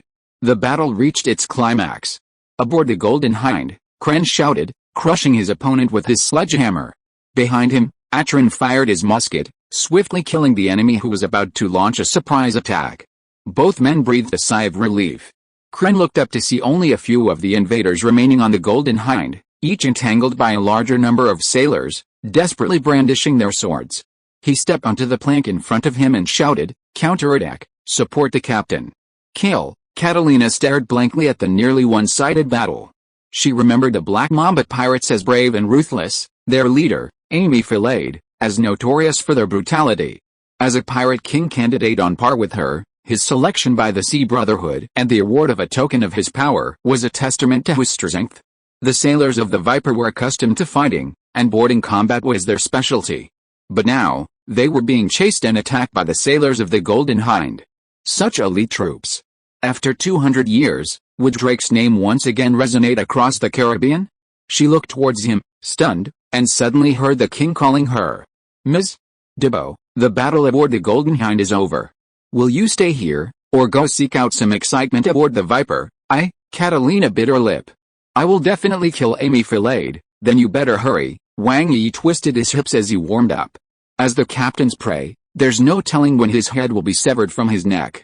The sailors of the Golden Hind launched a full-scale counterattack against the Viper, with scattered clashes between small groups of men dotting the deck. Compared to the merchant sailors of northwestern Europe, the pirates of the Caribbean were undoubtedly far more skilled in combat, and they were equipped with numerous short-handled muskets. However, the Golden Hind possessed a semi-professional, state-of-the-art musketry unit. Under the cover of the sailors, they fired at a rate of 2 rounds per minute, overwhelming the pirates and preventing them from organizing offensive or defensive formations. Despite their numerical superiority, in practice, they were constantly outflanked. The balance of victory was tilting increasingly in their favor. With a bang, Lorraine dodged the lead bullet with a slither and leaped to his feet. He swung his longsword from bottom to top, the silver streak slicing open the pirate's belly, showering him with blood. Paw! Lorraine spat, wiping the blood from the blade with his hand before stepping onto the poop steps. Captain, Wang Yi shouted, dodging a pirate with his bagua step, twisting his waist and slashing his opponent's shoulder. The pirate screamed and fell to his knees. Catalina's rapier pierced his throat like a venomous snake, killing him with a single blow. Wang Yi kicked his dead opponent over, stretched his arms, and said to Lorraine with a smile, Captain, Ms. Debo wants to snatch your opponent. In order to avoid unnecessary competition, I think I have to ask your opinion first. Amy Philadelphia. Lorraine blocked a slash, and casually stabbed his opponent's belly with his right-hand knife. He raised his arm and dropped the stern deck. Ms. Debo, you are not even my sailor. Why do you think I would hand over the most valuable prey to you, as long as I can avenge my crew? Catalina wiped the rapier clean on the corpse and slowly stood up. I can be your employee. Why does it sound like I got a bargain? Lorraine muttered, and saw Hina and Noel walking side by side, so he asked with a smile, what about you? Do you agree to Ms. Dibbo's application to board the ship? This is something the captain should consider. Yes, I really can't count on you. Looking at Noah's embarrassed expression, Lorraine laughed out loud. Ms. Dibbo, I have received your application to board the ship. Amy Philadelphia is now yours. As for whether your application will be approved, I need to consider it. Thank you very much for your generosity, Captain. P.S. Killing or capturing an opponent allows you to control his private property, which is a kind of customary distribution method. Chapter 117 Overstepping the Line. Sadly, Catalina ultimately failed to achieve her goal of slaying her enemy. The Viper's helmsman had his throat slashed by Henna, and the skilled first mate, after a 4-stroke struggle with the king, was beheaded. The stormtrooper stabbed Kren and, just as he was about to seize the victory, was fatally shot by Pierce, who had been lurking midair. Seeing the situation hopeless, Amy Filade surrendered to Lorraine. The battle was over. Pierce reported from the lookout that, as the Viper lowered its pirate flag, the brigantine, which had been chugging along, had hurriedly turned its course and fled, riding the Caribbean breeze. This disappointed Lorraine. The Viper's pirates were tied together. Under the threat of the Golden Hind's cannons, the pirates on the brigantine boarded the boats in an orderly manner, abandoned ship, bound their arms, and gathered on the Viper's deck. There are actually more than 200 captives, lying on the railing of the stern deck. Lorraine looked at the densely packed pirates under his feet with a headache, looking embarrassed. Catalina, snorting, took Amy Filard to the deck, her face still stained with blood splattered from somewhere. Captain, if you want to hang this pirate from the mast, I can be the executioner. This is not what a noble knight should say, even if you have been a pirate for a while. Lorraine shrugged and frowned at his captive. Mr. Filard, what do you think I should do with you and your crew? Your ship is flying a pirate flag, sir. Amy Filard suppressed the trembling in her voice. I hope you can abide by the constraints of the pirate code. It is the law of the Caribbean. To betray it is to be an enemy of the skull flag flying throughout the Caribbean. That makes sense, and I also advocate order. Lorraine sighed helplessly, but I don't know much about that code. What does it say? Lights out at 8 o'clock in the evening? Or, no raping of women? What you are talking about are the code's code of conduct. For duels between pirate gentlemen, it stipulates that the winner can deprive the loser of his property, but cannot harm the loser's life, just like those nobles. Really? Lorraine looked at Catalina inquiringly. He is lying to you, Catalina said expressionlessly. Captain Morgan and the Black Baron are both well aware of the nobles' ways. The code revised by them cannot be so stupid. That makes sense. Lorraine walked up and patted Fillard on the shoulder with a smile. Sir, you are not familiar with the nobles. The reason why the nobles imprisoned the prisoners but did not kill them is because we can ask for ransom from his family. What about you? Who is willing to pay the ransom for you? The Brotherhood of the Sea? Or the escaped brigantine? Fillard's face was pale. My wealth is in the bottom cabin. They are mine. I also have the secrets of the Pirate King. Ms. Dibble has submitted an application to board the ship. I guess you don't know more than her. Fillard's eyes were dull, but I surrendered voluntarily. You can't use the cruel methods of the Navy under the pirate flag to deal with an opponent who has given up resistance. What a pity. That should have been the easiest way, Lorraine muttered to himself regretfully, glancing at the Caribbean sharks gathered under the ship and biting flesh and blood. Amy Fillard received the legal treatment he desired. After sinking the now-defunct brig, Lorraine and his crew, maneuvering the blood-stained Viper and the battered Golden Hind, followed Catalina's guidance to a nearby, bare reef, far from the island. Over 200 captured pirates were brought ashore, and the sailors, in their assault boats, left behind sailor knives and rum on a dozen or so larger rocks, nothing else. Lorraine knew that some, with both skill and luck, would be able to swim across the kilometers of water and find the island hidden just below the surface. However, that number would be a minority. Most lacked the courage to risk their lives, believing only hell awaited them. The nearly intact Viper became the prize of the battle, and Drake's ship became the fleet. The two fleets slowly sailed across the sea, filled with shouts and running figures, and the decks were a scene of bustle. This was the inevitable post-battle routine, clearing the decks, counting the spoils, repairing the damage, treating the wounded. Whether seamen or sailors, everyone had their own duties to perform. Lorraine, as captain, didn't have to do anything personally. He simply waited for the results, then reviewed the list and made his final recommendations. So, he had a lot of free time. Redirecting his voyage to Kingston's Port Royal, he sat down on the bow of the Golden Hind, his expressionless expression gathering his thoughts as the ship rose and fell. Lorraine's first battle in the Caribbean had a profound impact on him. This place was a pirate paradise, full of lawless criminals, and the peculiar tactics of using movement to counter the enemy's presence nearly cost him his life. 4 men died and 22 were injured, not a significant loss for a boarding battle involving a smaller force. But Lorraine knew that if Catalina hadn't been fortunate enough to be aboard, the price he paid would have been far higher, and even the outcome would have been uncertain. How could he quickly establish a foothold in the Caribbean? Lorraine reached out, grasped the reindeer's wooden antlers, lost in thought. Jenny and McCarthy suddenly flew over, seemingly intrigued, landing on his shoulders and chatting about love. White Ears glared at them with malice, wanting to catch a bird for a feast, but doubting his ability. He scratched his beard and meowed anxiously. Lorraine grabbed the little creature's nape and rubbed it angrily. You can't eat them. They're Carmen's pets. If you hurt her, she'll be sad. Quack. Quack. The puffin, triumphantly challenging the black cat, flapped its wings and flew off to the stern, presumably to find its owner. White Ears, his dignity and status humiliated, could only lick Lorraine's palm pitifully, scratching his little paws, pointing to the fishing rod at the railing. At that moment, Henna approached, scooped up White Ear with a slender hand, and said to the stern cabin, "Dinner's ready, let's go eat." Meow. White Ear darted away. Lorraine watched the fleeing creature with a mixture of laughter and tears. He patted the empty deck behind him and motioned for Henna to sit down. Henna sat down, naturally leaning against Lorraine's back, gazing at the sail. "What are you thinking about?" "I'm thinking of a crazy idea, about how to establish a foothold in the Caribbean. Of course, there are some personal grudges involved. Will it make money?" Lorraine turned her head in surprise. "You still care about making money? You're thinking about the Chamber of Commerce. Making money is what matters most." Henna looked at Lorraine. extended a finger, and gently tapped Lorraine's eyebrows. As for taking risks, when are we not taking risks at sea? This time is different. Lorraine drew a circle with his hand. Within the rules, there are no irreversible consequences for doing anything. But if we step out of line, the price we pay could be unbearable. Will it make money? Hannah asked again.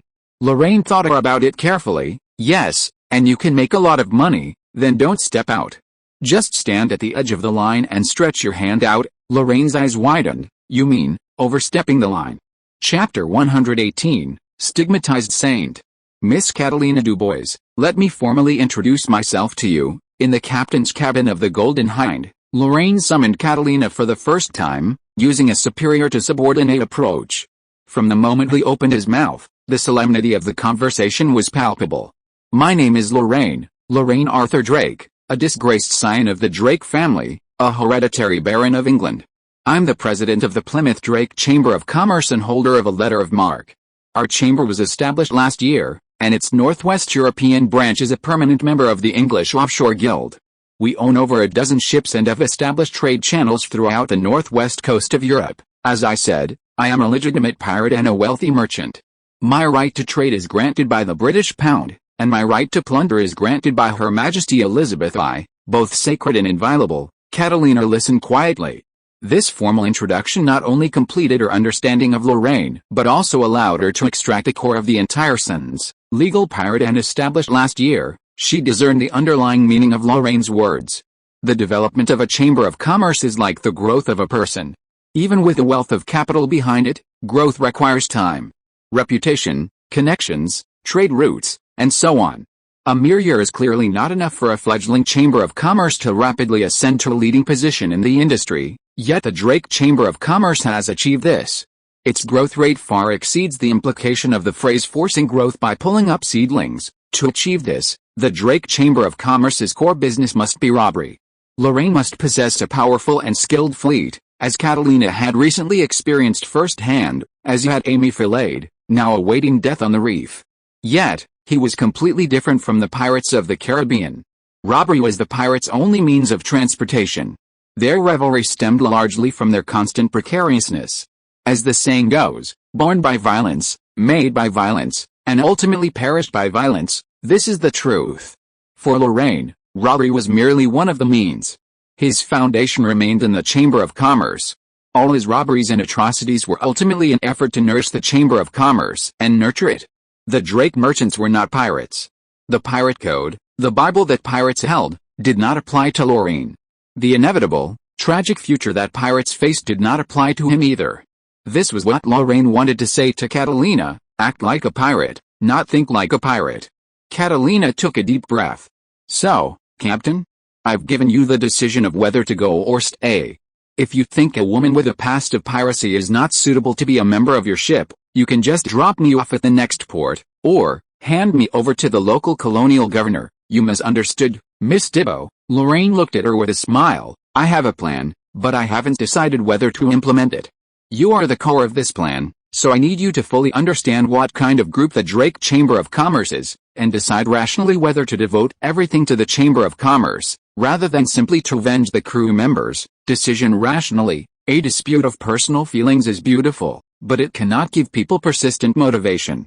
If you regret it later, it will not be good for you, me, or this Chamber of Commerce. Lorraine crossed his fingers. This conversation is a formal examination of your application to board the ship. I hope to hear your comprehensive and formal self-introduction. If it involves privacy, you can keep silent, but I absolutely do not want to hear lies. What if I don't want to say anything? I will send you to New Orleans, and we will be like strangers from now on, and have nothing to do with each other. Is that so? Perhaps truly weary of the life of a pirate, after a long silence, Catalina unfolded a story to Lorraine. Born in Spain, she was the daughter of the Count of Estamba, the shipping magnate of Barcelona. She had an older brother, doting on her. Her childhood was a reckless affair, and she followed him, learning horsemanship, swordsmanship, shooting, and seamanship, all the skills a Spanish heir to knighthood would demand. This mastery also cultivated a lively and active disposition, and a dislike for literary pursuits. To further her ideal of becoming a noble woman, at the age of 13, her brother was sent to the New World by the Count to join the army. Catalina, too, was consigned to a convent to serve God and cultivate her character. She loathed this arrangement. After less than a week in the convent, she made a life-altering decision. She escaped, cut her hair, disguised herself as a man, and journeyed to the New World to join her brother. However, although she managed to escape to the New World in her family's cargo hold, she had no idea where to find her brother, and so began a long life of wandering in this unfamiliar land. To survive, the young girl worked as a bartender, a postman, a member of a gang of thieves at the docks, and even part-time as a sailor. At the age of 15, she joined the Spanish colonial army in Peru. With her superb martial arts and marksmanship, she quickly rose to the rank of non-commissioned officer. Her superior was a corrupt and cruel jerk, with no mercy for the soldiers. He would often beat and scold soldiers without reason while drunk, and even tragically flog them to death with his horsewhip. One night, the same thing happened again. The victim was a 13-year-old boy, a young man who admired and trusted Catalina. Catalina launched a mutiny and, under cover of darkness, assassinated her superior with a sword, but was again stopped by his lieutenant. The two sides engaged in a fierce battle in the darkness, each evenly matched. Catalina was gravely wounded, but at sunrise, taking advantage of the lieutenant's sudden loss of consciousness, she successfully stabbed him to death. Lorraine detected a glimmer of sadness beneath Catalina's calm expression. "That lieutenant was your long-lost brother, wasn't he?" Catalina smiled wryly. "Yes." The sun rose behind him, and he saw me clearly before I saw him. "My condolences, this is my fault." Catalina's voice was low and unwavering. "Brother and sister feuded, and my truly damned superior escaped in the chaos. I became a wanted criminal, escaped aboard a pirate ship, and thus began my pirate career." She became a unique pirate, brave, fearless, self-destructive, and unselfish. With these qualities, she snatched the lives of many of her companions from the clutches of death, and her prestige grew. A year later, her captain was killed in a raid, and she was elected as the new captain. Thus restored to her female form, she rose to prominence in the Caribbean. She was known as the Red Rose of the Caribbean, the red-haired Catalina, the infamous saint, the pirate queen. Ironically, she never forgot the virtues of chivalry. Her ship never attacked Spanish vessels, and she even fought nearly every pirate known in the Caribbean to rescue distressed Spanish vessels. 6 months ago, one of the 7 pirate lords of the Caribbean unexpectedly perished. She, Amy Filade, and another prominent new pirate faction were chosen by Turtle Island as candidates for the pirate crown. They received a token and began their struggle, leading to the events that led to her meeting Lorraine in Basaba and the present. The story ended, and Catalina stared at Lorraine, speechless. Lorraine frowned and thought for a long time. "Miss Dibbo, I can tell that the accident of killing your brother has been tormenting you. I want to know, how long will it take you to get over the guilt?" "Forever," Catalina answered without hesitation. "Even if I go to hell, this sin can never be washed away." "It seems we need to say it another way. Are you still seeking death?" "I have to live." Catalina closed her eyes. "When I first boarded the pirate ship, I did want to die, but I didn't die. Countless life-threatening experiences made me know that my brother wants me to live. He was a noble knight who only wanted to protect the people of Spain when he was alive. Now that he is dead, I need to do this. I need strength." Lorraine nodded slightly. "One last question. If our ship conflicts with the Spanish warships, which side will you stand on?" "My brother swore to protect the king and shelter the people." "Will you take action against the Spanish merchant ships? If she doesn't take the initiative to provoke, I can give up the right to plunder them." Catalina smiled. "If that's the case, I will always be your loyal crew member." "It seems we've reached a consensus." Lorraine stood up and extended his hand toward Catalina. "First mate, Ms. Catalina Dibbo, congratulations. You've been accepted." Chapter 119, The Jackdaw? Officially recruiting Catalina was a significant event for both Lorraine and the Drake Chamber of Commerce, as it signaled the official launch of Lorraine's overreaching plan. He gathered all the sailors. "This is a board meeting," Lorraine said straight to the point. "I will announce to you the Chamber of Commerce's next phase of development. The details are top secret and must not be disclosed in any way." He then had Hina and Noah unfold a worn nautical chart in front of everyone and pointed to the coastline. "This is a chart of the New World seized from the Viper. It covers North America, the Caribbean, and parts of South America. The original owner was Mr. Amy Fillard, who is currently vacationing on the reef. May his God bless him." Atrin glanced at the chart and raised his hand. "Captain, Are you planning to abandon the West Indies for raw materials and head straight for the mainland? That's not accurate, Lorraine thought for a moment. To be precise, in the next phase, the Chamber of Commerce will adopt a dual-core development strategy. He picked up a quill and pointed to Port Royal in Kingston, Jamaica. For the Caribbean and South America, the Golden Hind will be responsible for expanding trade routes. I will establish a West India branch in Kingston. Commander Nelson of the Navy is willing to find a suitable Chamber of Commerce administrator for me, responsible for licensing, finance, and dispatch. The Chamber's profitability depends on when we secure its first ocean-going fleet. This blunt statement caused no displeasure. Everyone knew that plunder was the best means of primitive accumulation. For privateers not to rob was as foolish as a knight concentrating on swordsmanship, tying his hands in a duel. As for who to rob, just look at the Viper, trailing behind the Golden Hind. They didn't need to do anything that went against their conscience. All they had to do was ensure their chances of success. The Caribbean was full of suitable ocean-going vessels, and they were incredibly fast. Everybody laughed knowingly, and Kren slammed the table and said, "So are we going to play the role of the messenger of justice this time?" Play the role of the messenger of justice. Lorraine smacked his lips. With her combat effectiveness and that of the Golden Deer, I estimate that within 3 months, the Drake Chamber of Commerce will declare a head-on war on the Sea Brotherhood. Then we will lose, be exiled to the reef, rot, and stink. Kren was stunned for a while. So what do you mean? The second part, North America. Lorraine's quill lightly drew a line on the nautical chart, pointing to New Orleans. The Viper will not be registered for the time being. She will become the new flagship of the Caribbean Rose. With New Orleans as her base, she will open a smuggling channel to the United States. As soon as the words fell, the entire conference room suddenly became quiet. The sailors looked at each other. Finally, Carmen steeled herself and asked, "Captain, do you truly understand what you're talking about? Great Britain has yet to recognize American independence. Britain's New World Fleet blockaded the North American coastline, facing the French, Spanish, Dutch, and American fleets alone, all equally matched." Lorraine casually analyzed the current state of the United States. Do I understand the consequences of smuggling? In fact, I do. If our identities were exposed, the Drake Chamber of Commerce would lose its legal status, and I would become a traitor, no longer able to enjoy the huge benefits of a powerful Britain. The price is too high, Carmen objected sharply. Be patient, Carmen. There is something wrong with your wording. We haven't paid any price. This matter is just risky, not costly. Honor and fortune are sought in danger, ladies and gentlemen. Lorraine put away the nautical chart with a smile, and said word by word, "This is why I called you together, to tell you, to convince you. Let's talk about the war first." The American War of Independence began in 1775 and has lasted for 4 years now. How long do you think it will last? 2 years? Or 3 years? Britain has held on very hard. In my opinion, she cannot stop the pace of American independence. In fact, the United States has actually become independent.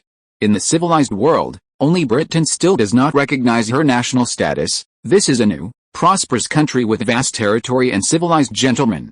It has a large population, a lot of demand and a huge market. What should we do? Play hide and seek with pirates in the chaotic Caribbean, while watching French, Spanish and Dutch merchants snatch up this market? How stupid. We are businessmen, not politicians. When it comes to profit, we should cast aside our patriotic sentiments and pursue them. We must seize the opportunity before the leaders of this new capital realize their worth, win their friendship, and, incidentally, make a killing. This passionate speech captivated the men present, captivated by Lorraine. Only the women remained sane. This was a physiological difference. Women's thinking was more emotional and nuanced. Carmen bit her lip and continued to ask, what if your treasonous behavior was discovered? That's a question of feasibility. Is this feasible? I think it is. Lorraine paced around her sailors. First of all, the Viper is nominally a smuggling ship, and before Britain recognizes the independence of the United States, it will be an illegal ship and will not have any disputes with the Drake Chamber of Commerce. Secondly, we smuggle as pirates to avoid fighting with the British Navy. As long as we are not caught, we will not leave any criminal record. Rumors cannot be used as evidence in court. Unlike the unfortunate kid, we also have noble friends in England. Third, even if this matter is exposed, I am me and the Chamber of Commerce is the Chamber of Commerce. Although I tell you the result according to the most pessimistic estimate, This matter is actually not easy to involve the Chamber of Commerce. Even if it ends in tragedy, the most likely possibility is that the privateering license will be invalidated, and I will become a pirate leader with a legal Chamber of Commerce. This is the law of England. Carmen frowned depressedly. You know? You almost convinced me. Then let's add fuel to the fire. Lorraine smiled. Do you know why I am so obsessed with smuggling? Everyone looked at him curiously. First, it's the profit. We can procure medicine and munitions from the Spanish and French colonies, transport them along the coastline to nearby Baltimore, and hand them over to the American Continental Army. It's a huge profit. This route, like the one from the New World to Europe, is paved with gold, but it takes a month to cross the Atlantic, while this route can be completed in just a week. Second, we will use Catalina to truly integrate into the world of piracy. Pirate warfare is an individual act. No matter how many pirate ships we capture or sink, no matter how we use them, it's an internal conflict. Only in this way can we quickly build our own ocean-going fleet without angering the Maritime Brotherhood. Furthermore, victory will bring us prestige. As long as we continue to win, Drake's ships will have the same privileges in the Caribbean as they do in Cantabrian waters, free and unimpeded. So, do you all still have doubts about this plan? The vote was unanimous. On the Caribbean waters, the Drake Chamber of Commerce quickly made the next phase of adjustments. 50 sailors with long-term contracts and unwavering loyalty to the Chamber of Commerce were assigned to the Viper. They would form the backbone of the smuggling vessel, guiding future recruits to become pirates in the Caribbean. The Golden Hind's new first mate, Katarina, was temporarily appointed captain of the Viper, with 5 crew members, Kren, Acheron, Wang Yi, Daniel, and Noah. Kren and Noah were also secretly tasked with examining Katarina, and if her actions conflicted with her words, Kren would have the final say. Lorraine and the remaining crew would serve as temporary crew, aboard when needed. Furthermore, Lorraine changed the Viper's name to the Jackdaw, partly to avoid a Golden Hind's past battle with the Viper off the coast of Barbados, and partly to curry favor. After all, the Jackdaw was known to soar into the heavens and dart into the depths. The manpower adjustment was completed, and the crew members boarded their ships. The Jackdaw will first go to Port of Spain on Trinidad Island, where it will wait to reunite with Lorraine, and will not enter the core territory of the British, the Royal Port of Kingston. Watching the Jackdaw slowly sailing away, Hannah walked up to Lorraine and asked softly, "Why don't you tell them everything? Personal grudges?" Lorraine pursed her lips and shook her head in disgust. "Even I don't know why I am so obsessed with this. Logically, he has done nothing wrong to me, nor has he done anything wrong. But when I think of Helena coughing up blood and dying, I want to cause him some trouble. There is no rationality at all. This is a trace of the past." Hannah opened her arms and hugged Lorraine, and said quietly against his chest, "Just like I hate Catholics. I like Karen and Carmen, and I don't hate Catalina, but I just hate Catholics. Humans are emotional animals." "Do you want to tell me this?" Hannah shook her head. "No, I just want to tell you that you don't have to go against your heart. You can hate him, or like him, or hate and like him at the same time. There is no conflict. I can't understand it." Lorraine hugged Hannah back and smelled the fragrance of her hair. "In my opinion, this conflict is very. P.S. Catalina de Beau, also known as Don Estamba Catalina, was a renowned Caribbean redhead, the pirate queen, and one of the most famous pirates of the late 18th century.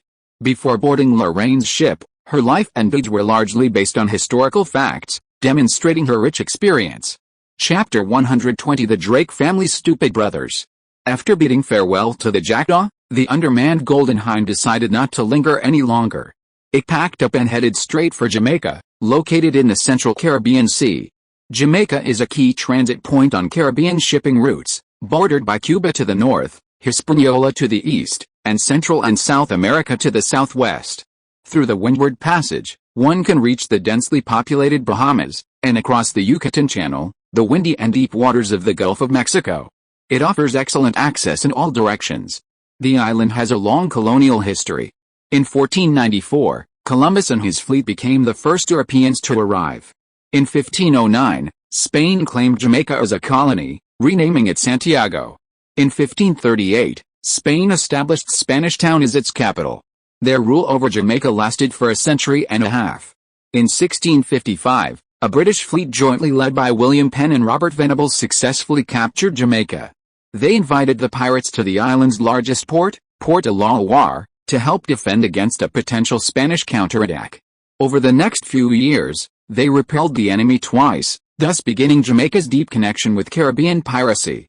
In 1670, Spain formally recognized British ownership of Jamaica in the Treaty of Madrid.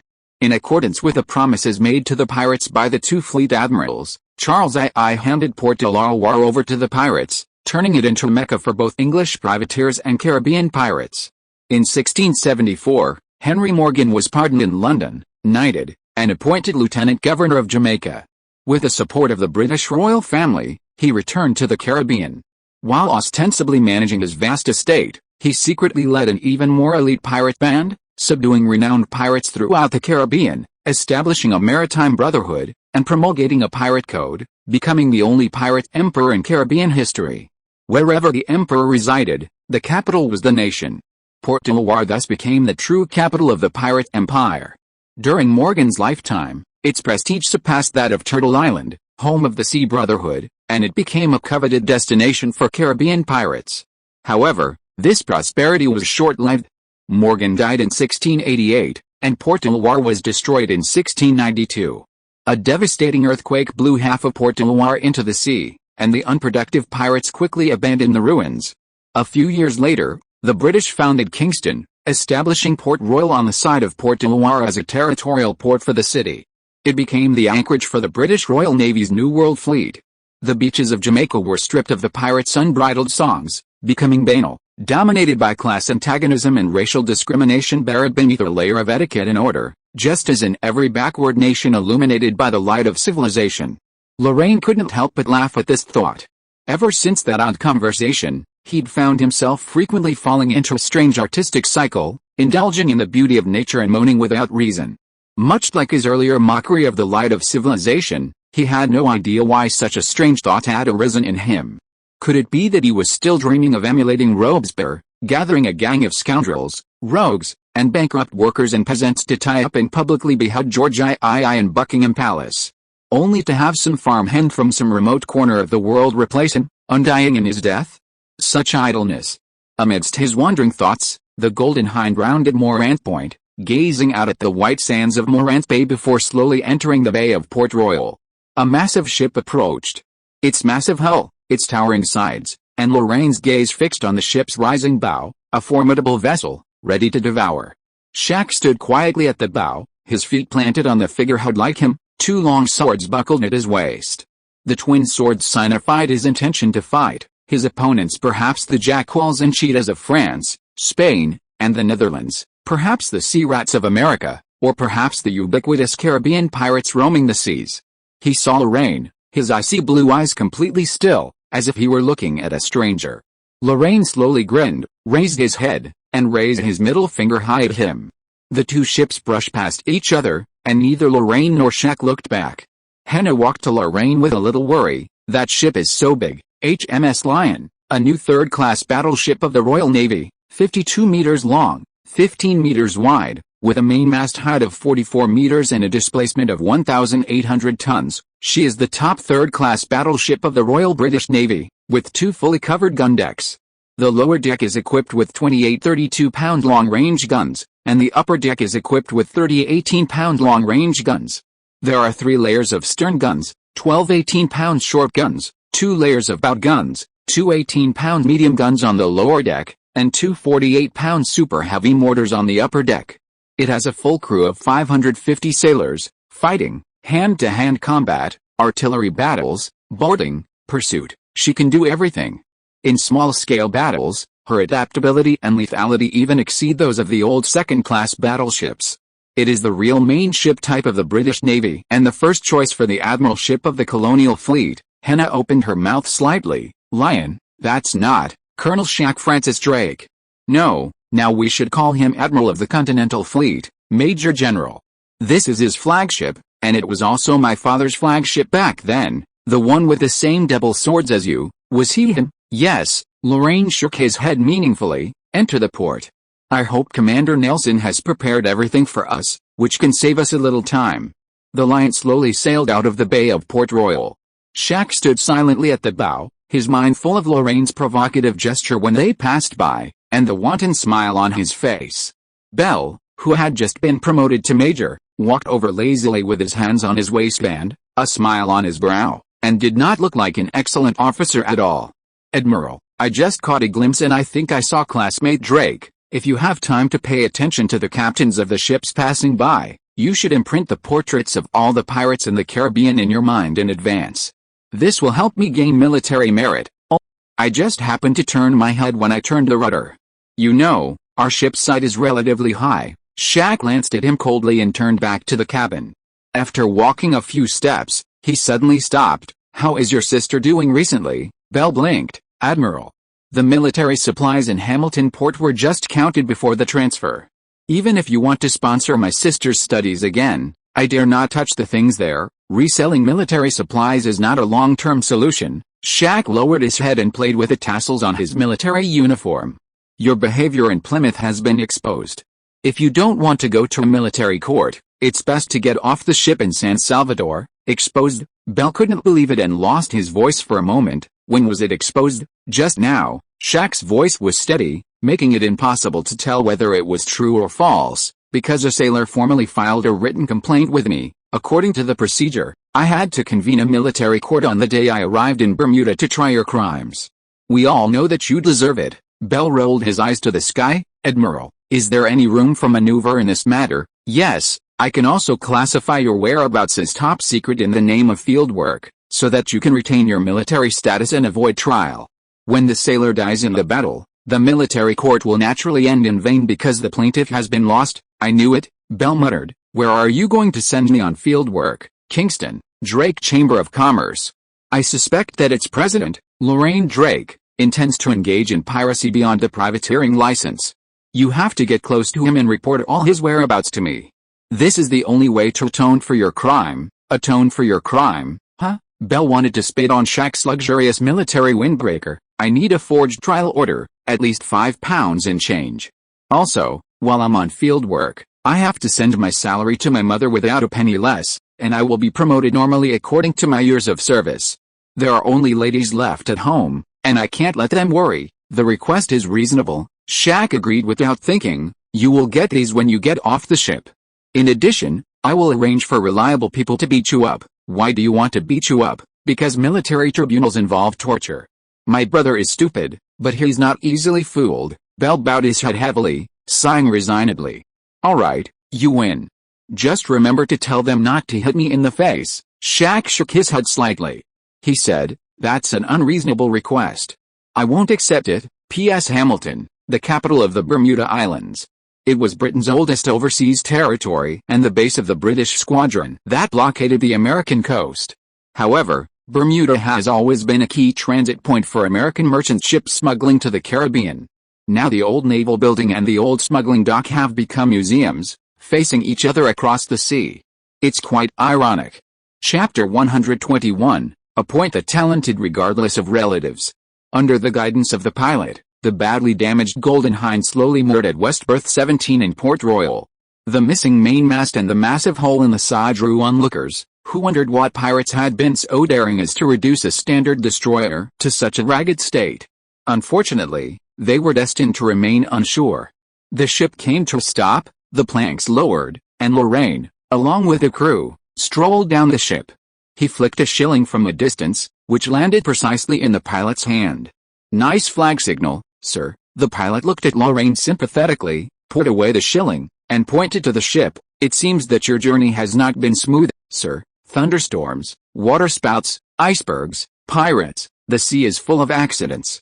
But without these, what else can we experience when we go to sea? It seems that today is my lucky day.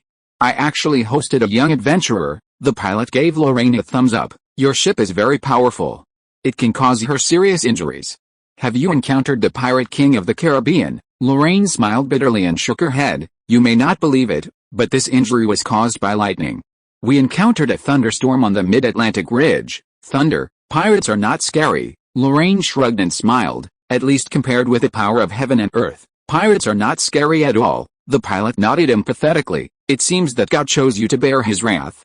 You should thank the Lord for his mercy for being able to survive in this situation. As for the ship, hasn't it sunk yet? Your advice is very effective." Lorraine looked at the pilot with a silly look speechlessly. "I want to ask you a question. You said, Has HMS Badger returned? I have an appointment with Lieutenant Commander Nelson, the captain of the Badger. The pilot thought seriously and said, it returned 2 days ago. The lieutenant commander you are looking for is probably on duty at the Admiralty building. It's the blue-skinned and brown-roofed building not far away. It's very conspicuous and you won't miss it. Thank you for your guidance, sir. With a clear goal, Lorraine asked Hina and Pierce to lead the sailors to unload the gold pounds and gold items on the ship and choose a hotel to stay in near the dock. He changed into a formal suit and drove to the Admiralty building with Carmen in a carriage. They did not encounter any difficulties. Half an hour later, Lorraine met the sharp young officer in Nelson's office. After reporting and pushing the door, Lorraine and Carmen were welcomed into the office. Nelson walked around the desk with a smile on his face and bowed deeply to Carmen first. I haven't seen you for a long time, and you still look radiant. It turns out that even the violent sea breeze will become gentle in the face of beauty. You're too kind, Mr. Lieutenant Colonel. Carmen lifted the hem of her skirt to return the greeting. The sea is not gentle. I'm just fortunate to follow an excellent captain. Men tame the sea, and women tame men. Nelson smiled cunningly. Mr. Drake, I'm going to propose to the Secretary of the Navy to recruit female officers on board. Do you think the minister will agree? Recruit a group of English ladies on board? Then you have to prepare fresh carrots in the cabin. Carrots? Nelson couldn't help but think of the exaggerated makeup of the ladies of the noble family. Damn. The cabin door can't pass through a half-meter high wig, then you can't recruit ladies who are willing to board the ship, but there are some peasant women. It seems that the first proposal in my life is going to die in the womb. Nelson nodded dejectedly, and invited Lorraine and the others into the side hall. What would you like to drink? Tea, coffee, or rum? Coffee, Lorraine said, crossing his legs. I hope the respected Lieutenant Colonel has some genuine Blue Mountain.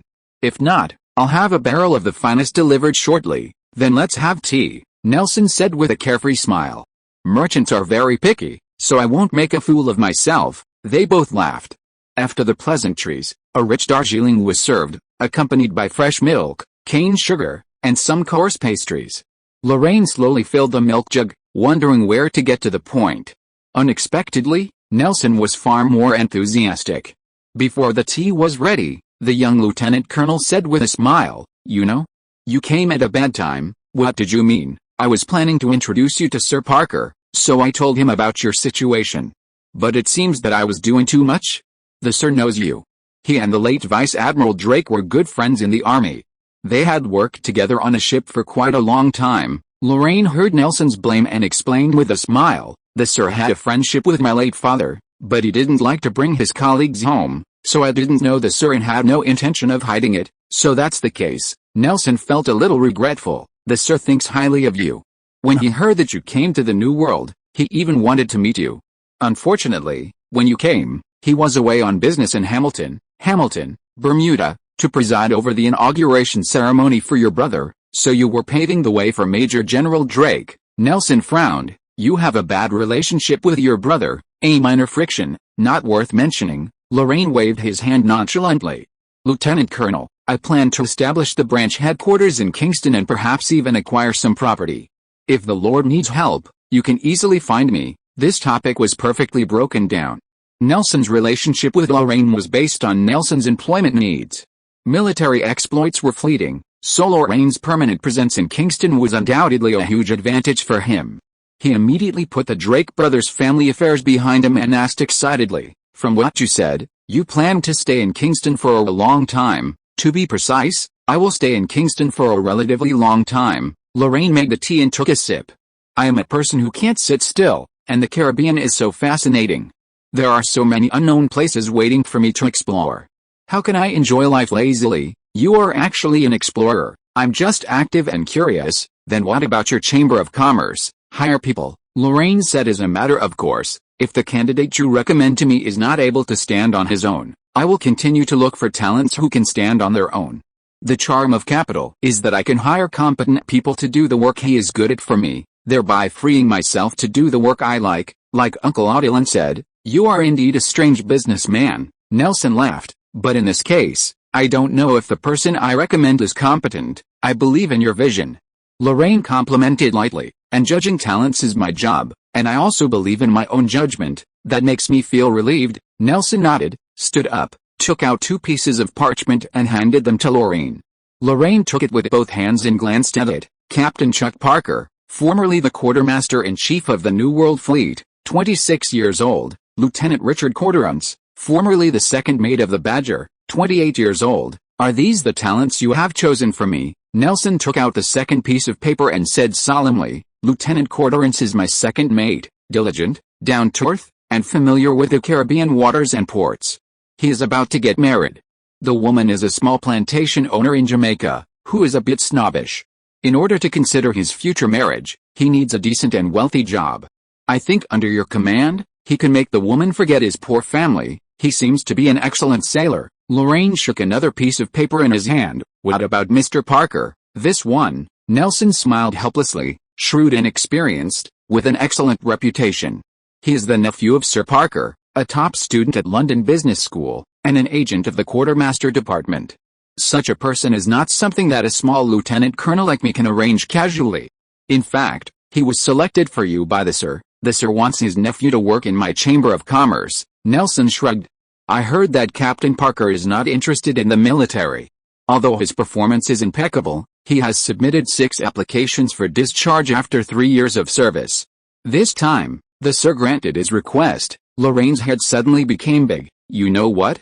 You have given me a difficult problem, I know. Nelson smiled knowingly. However, difficulties and opportunities often coexist, and there is no free lunch in the world. What do you think, Mr. Drake? Chapter 122 Irish Style. Armed with the basic information of the 2 talented individuals, Lorraine frowned and left Nelson's office, bewildered. He pondered Nelson's parting words, difficulties and opportunities coexist, and there's no such thing as a free lunch. What was Nelson trying to say? Was he suggesting that Lorraine prepare a suitable shareholding for Sir Peter Parker? Why would he even hint at something like that? Compared to Sir Parker's fame and status, the Drake Merchants Guild was a tiny traders guild. Was it really worth the effort and intrigue of a vice admiral of the British Royal Navy, the most powerful naval power in the New World? It was practically impossible. It was the late 18th century, and political power in the British Kingdom and indeed the world was monopolized by the traditional aristocracy. They were the pride of their time, and in this golden age, they completely dominated the values and choices of all nations and peoples. Fame equaled wealth. They had countless ways to monetize their fame, and investing in a trader they didn't control wasn't the best, or even a good one. Take, for example, the relationship between Lorraine and Sir Parker. If Sir Parker's goal is to acquire a stake in the soon-to-be-established Caribbean branch of the Drake Chamber of Commerce, Lorraine is overjoyed. Any stake below 50% is acceptable. The Chamber of Commerce will remain Lorraine's. With Sir Parker's prestige, they will have unimpeded access throughout the Caribbean, enjoying fairness, respect, profits, and more profits. What will Lorraine have to pay for this? Costs? These are necessary expenses, regardless of Sir Parker's ownership. Promising future profits as a royalty for aristocratic reputation is like asking consumers to shoulder expenses that should be borne by the Chamber of Commerce, without Lorraine having to pay a penny extra. What will Sir Parker have to pay for this? Reputation. Intangible reputation is like a castle built of sand, fortified with difficulty. It can crumble in a matter of moments. The key to everything lies in the Chamber of Commerce's decision-making power. Under this cooperative model, Lorraine will never delegate this authority. Sir Parker's inability to control the Chamber of Commerce means that if Lorraine is determined to exploit Sir Parker's prestige to perpetrate fraud or engage in violence, Sir Parker will be powerless to stop him. This is a distortion unique to power-centered society. Those who appear to reap the benefits bear enormous risks, while those who appear to be in a vulnerable position pay no price. This is precisely why spokespersons exist. Spokespeople are the noble's only means of self-protection. Occupying high positions within the Chamber of Commerce, they vigilantly monitor the decisions of decision-makers. Should a sign of disadvantage arise, whether they argue or withdraw, they can at least react promptly in their favor. But the nobles, after all, take risks. Spokespeople are living individuals, with desires, opinions, and independent personalities and judgments. No one can guarantee that their chosen spokesperson will always be loyal to their interests, as in the story of Carmen and Viscount Alfonso. This is why Lorraine couldn't understand. He and Sir Parker were not related, and had never even met. Why would Sir Parker consider investing in the Drake Chamber of Commerce? If not, why would he have swayed his own nephew to Lorraine's side? Was it simply a matter of favoring the best over nepotism? Lorraine scratched his head in frustration, then steeled himself and decided not to think about it. He had already arranged with Nelson to interview two talented individuals tomorrow, morning and afternoon, at the Irish-style hotel where Lorraine and his group were staying. Ironically, Lorraine hadn't known where he would be staying. Nelson's aide-de-camp had found out the name of the hotel during their conversation and then shared it with Lorraine. This made Lorraine deeply aware of the Royal Navy's omnipresent and dominant position in Kingston, and it also meant that if Lorraine wanted to buy property in Jamaica, Kingston would definitely not be a suitable town. Morant Bay, Mangonel, should I choose between these two towns near Mottram Point? Or should I go for something a bit more secluded, like the small town of Lucy, nestled against the northern island chain? After wandering back to Port Royal, Lorraine followed a harbour road and soon found the so-called Irish-style hotel. The hotel, with its grey walls and red roof, spanned 4 stories. Small arches adorned the walls, and balconies dotted the walls, each filled with potted plants, lush and green. Even the tiles featured a unique rounded cornice, a design rarely seen outside of Spain. This was clearly a unique building steeped in Spanish style, but Lorraine couldn't understand why the owner had to bring up Ireland, a place so remotely related. Was it because it was a British colony? But then again, the owner had the freedom to choose a name. Even if it was called Chinese style, what did it have to do with Lorraine? He let out a laugh, pushed open the door, rang the bell at the counter, and summoned the attractive hotel attendant. "Sir, would you like to check in? I'm AOF McCarthy, at your service." The girl's voice, clear as a bell, with a thick Southern Irish accent, finally lifted Lorraine's disbelief, and a smile crossed his face. "Miss McCarthy, my crew should have booked a room in your hotel." "Really? What's the name of the person who booked the room?" "Probably Carmen Xavier, a lady as beautiful as you." Miss Aofa exclaimed loudly and covered her mouth all of a sudden. "Are you the captain Miss Xavier mentioned, Mr. Drake? It seems that you have a deep impression of her." "Yes. Miss Xavier is the most beautiful lady I have ever seen in my life, and Miss Yeslin next to her is the second most beautiful.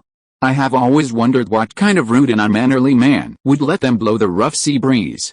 I didn't expect what?" Miss Aofa blushed and hesitated for a long time. "It's wrong to judge people by their appearance?" Lorraine blinked. "What did you say? A gentleman who looks good in a tuxedo may not necessarily know how to cherish women." "Sir, thank you for teaching me this lesson." After speaking the dirty words at the fastest speed, Miss Aofa took a step back and bowed sincerely to Lorraine. Lorraine stood awkwardly at the counter, his newly minted good mood vanishing in an instant, yet he couldn't get angry. He pursed his lips in frustration. "Ms. McCarthy, you still haven't told me where our rooms are, 2nd, 3rd, and 4th floors." "Ms. Xavier has reserved all but 4 on the 1st floor. When she left, she told me to tell you your room is in 401. It's the largest suite in the hotel, with a separate study and living room, and the bedroom windows face the ocean. She's so thoughtful. That was my suggestion." "Okay, thank you for your thoughtfulness." Lorraine managed to express his gratitude, sighed, and headed upstairs. As a pair of long feet ascended the stairs, he suddenly heard Miss Orphy muttering behind the counter. "Bedroom 401 faces the ocean, and the early morning pelicans will make you mad." "Mad? Hum. These casual Irish people are truly wicked." P.S. A little-known fact about Irish surnames. Traditional Irish surnames often begin with O and Mac. Why? Legend has it that the earliest recorded Irish surname is Clare, meaning grandson of Clare, so O stands for grandson. The opposite of son is son, and surnames beginning with Mac mean son of. McCarthy is a traditional Irish surname. McCarthy equals MacCarthy, which translates to son of Carthy. Of course, it's now simply a surname. If you are listening to this novel on a channel other than Fanfic World, it means it was downloaded and re-uploaded without effort. We warmly invite you to visit our channel, Fanfic World. There you will find the original version of this story and many other novels of various genres. We look forward to seeing you dive into a world of incredible novels. Chapter 123, A Show of Power. A silent night followed, and the morning dawned bright. The sun slowly rose above the horizon, illuminating the azure Caribbean Sea and silvery sands. A humid, hot breeze stirred the thick branches of the palm trees, rustling and quacking. Lorraine realized that the receptionist, Aoife, had been right. Pelicans loved the step-out balcony in 401. From the first light of day, dozens of birds lingered outside Lorraine's bedroom, whether they were holding a board meeting or engaged in a love affair. In short, it was noisy. The pelicans' calls were even more jarring than Jenny and McCarthy's chorus, fragmented, short, and hoarse, yet with a strange rhythm that pierced the soul. They bravely and courageously dragged Lorraine from her soft bed. Yawning, they washed and changed, beginning a new day of beautiful life early. At 5 a.m., Lorraine rang the counter bell with a clear mind. The ding-ding-ding-ding sound continued 13 times until Miss Orphy, in her pajamas, floated out from behind the counter like a sleepwalker and pried open her eyelids to glance at Lorraine. "Captain, you're up really early. I like pelicans. When I hear their singing, I get excited and hungry. Don't gentlemen usually have morning tea at 9 o'clock? Yes, so no tea with breakfast today. Please prepare a foamed cappuccino for me and send it to my study with breakfast. Can't it be a little later? We paid, Miss McCarthy. Don't forget, the customer is God." Half an hour later, God was enjoying a pure and hearty English breakfast in his own study. Although the preparation was a bit sloppy, the unique Jamaican coffee still left a lingering fragrance on Lorraine's lips and invigorated her spirits. He put down the coffee cup with satisfaction, wiped his mouth, and said to Miss Aoife, who was looking resentful beside him, "Miss McCarthy, I have to work now. I need morning tea at 9 o'clock. I hope you know the secret recipe of the blend of Ceylon and Assam, so as not to disgrace the reputation of your hotel." "Yes, Captain." Miss Aoife put away the plates with a sad face. "Can I go back to sleep, Captain?" Lorraine glanced at the clock. "I'm afraid not. Pierce is used to getting up at 7 o'clock, and Hannah will be a little later, about 7:30. You prepare breakfast for them now, it's just in time." Miss Aoife widened her eyes in horror. "Are you all evil pagans, except for some details?" "You guess right." After driving away poor Miss Aoife, Lorraine opened the window of the study, sat at the desk and began to perfect the Caribbean chart. Improving the nautical charts was a meticulous and tedious task. The main process involved comparing captured pirate charts, calculating the longitude and latitude of hidden ports, and then recalculating them according to the chart scale, adding ports, routes, islands, reefs, and other risks along the way. No carelessness was tolerated. Lorraine quickly immersed herself in the task, and before she knew it, 3 hours had passed. At 8:55 a.m., Miss Orphy, now fully awake, knocked on Lorraine's door with the morning tea. "Captain, there's a Mr. Parker downstairs who wants to meet you. Should I bring him up, Mr. Parker?" Lorraine checked the time in surprise, a smile breaking into her face. "I didn't expect you to even include the time for the transfer. Is this a show of force?" The pleasant aroma of tea filled the reception room. Lorraine and Chuck Parker sat opposite each other, neither speaking, but quietly mixing their morning teas. When the sugar and milk were just right, Lorraine put down the teaspoon and glanced at Miss Orphy, who was standing beside him, with a strange look. "Miss McCarthy, how long do you plan to hear this?" Miss Orphy shuddered. "Well, guests are staying at the hotel temporarily, and I'm the housekeeper, but you're not the real housekeeper." Lorraine pointed to the door. "Please close it. Also, call Carmen over and tell her I need her for this interview." Orphy covered her face and walked away. The door to the study closed. Chuck pushed his overloaded morning tea away with disdain, crossed his fingers, and asked, Carmen Xavier, my social advisor, and the general manager of all land-based business at the Chamber of Commerce." Chuck nodded in understanding. Lorraine chuckled and took a sip of tea. "Mr. Parker cares about this interview more than I thought." "Why do you say that?" "Intuition." Lorraine raised his glass in greeting. "Lieutenant Colonel Nelson told me that you are Sir Parker's nephew and have a good reputation in the military. It's just some bureaucratic clerical work, nothing to brag about. I have also been to the Naval Academy and understand how complicated the clerical work you are talking about is." "So, I don't understand." Chuck's eyes flashed. "You don't understand why I am so obsessed with business?" No.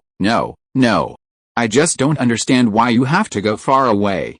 Even if the Parker family doesn't have their own Chamber of Commerce, it wouldn't be difficult to rebuild one, right?" Chuck fell silent. Both sides were silent for a few minutes. Carmen, who was dressed in a formal dress, pushed the door open and came to Lorraine gracefully. "Captain, I heard that our branch has started to be established. We already have a suitable candidate for vice president. Mr. Cortellance will come at 10 o'clock. 10 o'clock, Carmen looked at Chuck in surprise. What about this gentleman, Chuck Parker, nephew of Sir Peter Parker, Admiral of the New World Fleet, and a top student at the London Business School? So you are the captain's friend. Nice to meet you. Until this moment, the pressure that Lorraine exerted on Chuck was completely released through Carmen's agreement. Chuck began to feel uneasy. He reached out for the teacup, thought for a moment, and put it back on his knees. Mr. Drake, I'm listening. Uncle Peter told me that you have been a restless person since you were a child. Lieutenant Colonel Nelson said that you established a chamber of commerce in Europe, handed it to your partners, and came to the New World alone to expand trade routes. Is this true? It seems to be true from the description. Lorraine tilted his head and thought for a while, but I did not abandon the mature Northwest European branch. Instead, I clarified the way my partners and I get along through contracts and systems. Only then did I properly arrange everyone to the position he is suitable for, such as me and my partners. Do you think you are suitable for development, and your partner is more suitable to preside over the daily affairs of the Chamber of Commerce, far more than daily affairs? Ramos has all rights in the Northwest European branch except the decision-making power of the director. I trust him, and the system of the Chamber of Commerce also allows me to trust him. Chuck's eyes lit up. Mr. Drake. Can you understand a young man who is rebellious and does not want to be bound by his family in life? Lorraine couldn't help but look at Carmen. He saw the mixed feelings in Carmen's eyes, and he was sure Carmen's expression wouldn't be much different. He pondered for a moment, then whispered, Mr. Parker, you're 26. Excuse me, are you married? I won't accept a marriage arranged by my family. That Welsh lady with a tall wig and no sincerity on her face. Chuck danced excitedly. Sir, I have my own love. Miss Alvis has entered my life like an angel. We will eventually walk down the aisle. Eventually, well, her father is a member of the Continental Congress. Before the war ended, we both thought. Lorraine finally understood Chuck's train of thought. The Anglo-American War had forced him to separate from his beloved. He worried that the war would drag on, and even more worried that even after it ended, his family would not allow him to be with his rebellious daughter. That was why he was so eager to break free from the constraints of his family, to break free completely, without even the slightest dependence. Now the only question left was what Sir Parker had in mind when he wanted to get him into the Drake Chamber of Commerce. Lorraine pursed his lips in silence. Carmen thought for a moment, then interrupted, Mr. Parker, I wonder if you and Sir Parker, Uncle Peter is my godfather, and he introduced me to Miss Alvis. Chuck thought for a moment, then added, that happened after the war started. Lorraine laughed heartily. This war between Britain and the United States was indeed much more interesting than it seemed. Chapter 124 Caribbean Chapter. The branch's preparations had taken an important step forward. Sir Parker hoped Chuck would join the Drake Chamber of Commerce, and Chuck himself expressed a strong desire to join. This way, regardless of his abilities, Lorraine could find a suitable position for him. Lorraine could then leverage Sir Parker's reputation to quickly establish the Drake flag in every corner of the New World. Everyone relaxed, and Lorraine asked Miss Orphy to bring a fresh cup of tea. The three of them sipped their tea and discussed some details. Lorraine glanced at the clock. Mr. Cortrans will arrive in 45 minutes, so we have plenty of time. Mr. Parker, what position would you like to pursue? You're a generous man, giving the branch president ample opportunities to showcase his talents. If possible, I'd like to become president of the Caribbean branch. You want to be president? Lorraine nearly choked on his tea. Look, you've never been in business before, have you? I've drawn up a 3-year development plan for the Chamber of Commerce. You can review it. Chuck interrupted Lorraine without hesitation, handing over a thick, buttoned leather notebook. Lorraine had no choice but to take it and open it in front of Chuck. Inside was a detailed development plan for the branch Chamber of Commerce, from the selection of the headquarters, the formation of the team, to the expansion of the trade zone, the penetration of territories outside the British, and the echelons of the near-sea and ocean-going fleets. Chuck even arranged a clear timetable and a complete budget for everything, fully demonstrating his professional background and his long-standing thoughts and ambitions. Lorraine could not find any obvious mistakes or omissions in the plan. Although it was a bit idealistic, at least within the British colonies, Chuck's status determined that he was qualified to propose an ideal timetable, such as obtaining trade licenses for all British colonies within 3 months. You have successfully improved my evaluation of you, Lorraine closed the leather book and said sincerely. Chuck's excitement was evident. Sir, do you think I'm qualified for the position of president? There's no rush. Lorraine shook the leather notebook in his hand. Your plan overlooks two things. First, we have a mature Northwestern European branch. He should become the Caribbean branch's Northwestern European distributor. There's no reason for the Chamber of Commerce to invest twice in the same trade route. Second, we are a privateering guild. Did Lieutenant Colonel Nelson tell you that? We are a privateering guild. Lorraine smiled and nodded. Chuck stood up. Can I borrow your desk for a moment? I need a pen, and the one you have in your hand. Lorraine handed the leather notebook back to him. Please, Mr. Parker, Carmen and I will go to the balcony to enjoy the sea view. How about half an hour, 40 minutes? I only need 5 minutes to introduce the new plan. That's great confidence.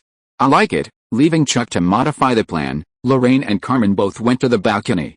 Carmen opened the ribs of the umbrella to cover her mouth, her eyes smiling. I think you seem to like him very much, a 26-year-old young man, full of energy, self-righteousness, and the ability to match it. It's impossible not to like him. Oh my God, my captain actually called a 26-year-old gentleman a young man. If I remember correctly, you just turned 19, Captain. It's almost half a year away from my birthday. To be exact, I'm 18 and a half now, Lorraine corrected, but biological age is not the only reference standard. You're only in your early 20s. Are you not as mature as the one in the room? It seems that you also know that he is not stable enough, then arrange a vice president who is stable enough for him. What do you think of Dad Leonard, Arthur Leonard? Carmen blinked. Are you planning to use a large number of long-term contract sailors who are still on the Golden Deer? It can't be helped. Lorraine shrugged helplessly. You know, we won't have much time to manage the Caribbean branch from now on. It will be more independent than the Northwest European branch. While the sailors may not be as knowledgeable and skilled as the young local nobles, they have experience, knowledge, and a trustworthy loyalty. These are invaluable qualities for the branch. It's essential to be cautious. It's essential to be cautious. That's the truth. Chuck spent 40 minutes fully demonstrating his talent for managing the Chamber of Commerce. The branch's development plan had been significantly adjusted, with a crucial shift in its guiding philosophy. His original plan envisioned the Drake Caribbean branch as less a branch of the General Chamber of Commerce and more of an independent Chamber of Commerce with transoceanic trade as its core profit model. However, in the new plan, the Caribbean branch would become a true production-based supply and marketing branch. Chuck planned to first secure trade licenses from all British colonies and establish a small, flexible, and fast-moving short-sea transit fleet, using low-margin short-sea trade to cover the branch's operating costs. The massive ocean-going fleet was divided into two parts, a 70 hours and 30 minutes ratio. The smaller part would be established 3 years later using Chamber of Commerce funds, launching ocean trade and exporting New World goods to the Northwest European chapter. The larger part would be given to privateers. He seemed to highly regard Lorraine's privateering capabilities, setting a target of 7 brig-class ships over 3 years for Lorraine, never considering the possibility of losing more than he gained. Chuck even established an internal trade model with the Northwest European chapter, including ocean pickup from the Northwest European chapter and supply from the Caribbean. The former would carry a 20% markup after deducting costs, while the latter would be 50%. This price was far below the market price in Europe, leaving ample profit margin for both Northwest Europe and his own chapter. Overall, Lorraine was very satisfied with this plan. He smiled and closed the leather book. Mr. Chuck Parker, I want you to do 3 things next. Chuck cheered up. Please go ahead. First, within 10 days, complete this plan into a formal project book. The Board of Directors of the Chamber of Commerce needs to approve it and keep a copy as a standard for evaluating the performance of the branch. I can do it within 8 days. It's still 10 days, because you have other things to do. Lorraine smiled. The second thing, do you know the small town of Lucy on the west coast? I know. I need you to buy a property for me within 3 days. It will serve as my temporary residence and office for the Chamber of Commerce in the next few years. The headquarters of the branch must also be set up, including the headquarters, trading house and warehouse. It cannot take more than 5 days. This is an assessment of your business ability. Chuck was stunned. Sir, I'm not trying to shirk responsibility. If I don't ask Uncle Peter, the funds I have, in the afternoon, you can go to Ms. Carmen to collect £5,000. If you pass the assessment, you will get the remaining startup funds for the branch. Oh my God, £5,000. Chuck turned his worry into joy. He stood up like a real soldier, crossed his legs and pounded his chest. I won't let you down, sir. Very good. Knock, knock, knock. Before Lorraine finished speaking, Ms. Orphy knocked on the door of the reception room again. I don't mean to disturb you, Captain, but there is another man downstairs named Richard Corderance. He also said that he has an appointment with you in the morning. He didn't lie to you, Miss McCarthy. Please bring him up. Lorraine smiled and dealt with Miss Orphy. She turned back and continued to say to Chuck, Mr. Corderance is your third matter. You are already the interim president of the Caribbean branch in the future. I think it would be more appropriate for you to conduct the next interview. Me inspecting subordinates is also a reflection of the president's ability, isn't it? Lorraine stood up and pointed to her seat. From now on, this reception room is handed over to you. Chuck had an unreal feeling as if he was falling into the clouds. At the same time, he vaguely felt a sense of being respected and trusted. He watched Lorraine and Carmen turn towards the study, and suddenly asked, Chairman, regarding the admiral of the branch, do you have any suitable industrial assessment? I mean, besides buying ships, assessment other than buying ships. Lorraine thought for a moment and said, My Golden Deer is now docked in Royal Port, and the hull is slightly damaged. She is an excellent destroyer. If you need to assess Mr. Cortrance's ability, arranging a repair would be a good way. I understand. Chapter 125 Treasure Boy. Chuck's achievements repeatedly reassured Lorraine's assessment of his abilities. 2 days after the interview, he purchased an entire plantation for Lorraine in the small town of Lucy, near the Gulf of Tonkin. The plantation, sprawling across the sea to the north and mountains to the west, encompassed a manor house, horse ranch, farmland, sugarcane plantations, coffee farms, and a private fishing port, totaling over 300 acres. Included were 22 slave contracts for 4 families to work on the plantation, as well as 12 natives to manage the manor villa. These natives were nominally free, 8 women and 4 men, generally under 30 years old, with many only in their 20s. They signed lifetime employment contracts with the manor, the terms of which were so harsh they rivaled those of slavery. Lorraine even encountered the now silly term right of first night, and the price for such a plantation was a mere £2,000. This price was far below Lorraine's expectations, forcing him to suspect Chuck was using a surname to engage in some form of deceptive behavior. For the sake of his reputation, Lorraine chose to confront Chuck directly. Chuck didn't offer further explanations, but instead summoned the original owner and Lorraine for a face-to-face property handover 3 days after the interview. A ludicrous misunderstanding was finally revealed. The original owner's ancestors were pioneers from Doncaster, England. Through courage, eloquence, and luck, they quickly rose from the ranks of bankrupt farmers, established property in Jamaica, and established stable trade relations with North America. For 3 generations, their family had enjoyed a life of luxury, even representing the Lucy plantation owners in a run for Jamaican Parliament. Colonial parliamentarians held no equal in power, compared to the various parliaments in Britain. They were merely nominal. They were governed by the local governor, who was appointed solely by the king, answerable to him and the royal parliament, and possessed all administrative power in the colony. In short, the colonial parliament was a beacon of democracy that lit only during the day. They could participate in government, but laws passed without the governor's signature were worthless. Yet, no one could deny that this was a remarkable leap forward in class. Unfortunately, as the moon waxes and wanes, the good times were short-lived. The American Revolutionary War erupted without warning. Their trade routes in North America were cut off, and the plantation's income plummeted. 3 generations' accumulations, accumulated over a few years, could no longer afford their former luxurious lifestyle. They themselves came up with the idea of selling the plantation, hoping to return to England and start a new life while they still had some money. Jamaican plantations were not worth much, compared to England, where land was incredibly expensive. Land was cheap. 6 months earlier, they had listed the property for £3,000, but no one was interested. Chuck simply analyzed property prices in England, expressed his desire and price range, and the deal was sealed. The price, including the land and all its appurtenances, was set at £6, 13 per acre. For 300 acres, that came to £1,985, with a 10% commission for the middleman. It was a fair deal, with both payment and delivery guaranteed. Freed from worries, Lorraine moved into the new estate that very day. settling into the comfortable and decadent lifestyle of a colonial landowner. 5 days later, Chuck sent the new vice president, Arthur Leonard, to report to Lorraine on the progress of the branch Chamber of Commerce. Lorraine then sat at afternoon tea on the lawn in front of the estate, welcoming his loyal subordinate who had abandoned his ship for a literary career. "How is it?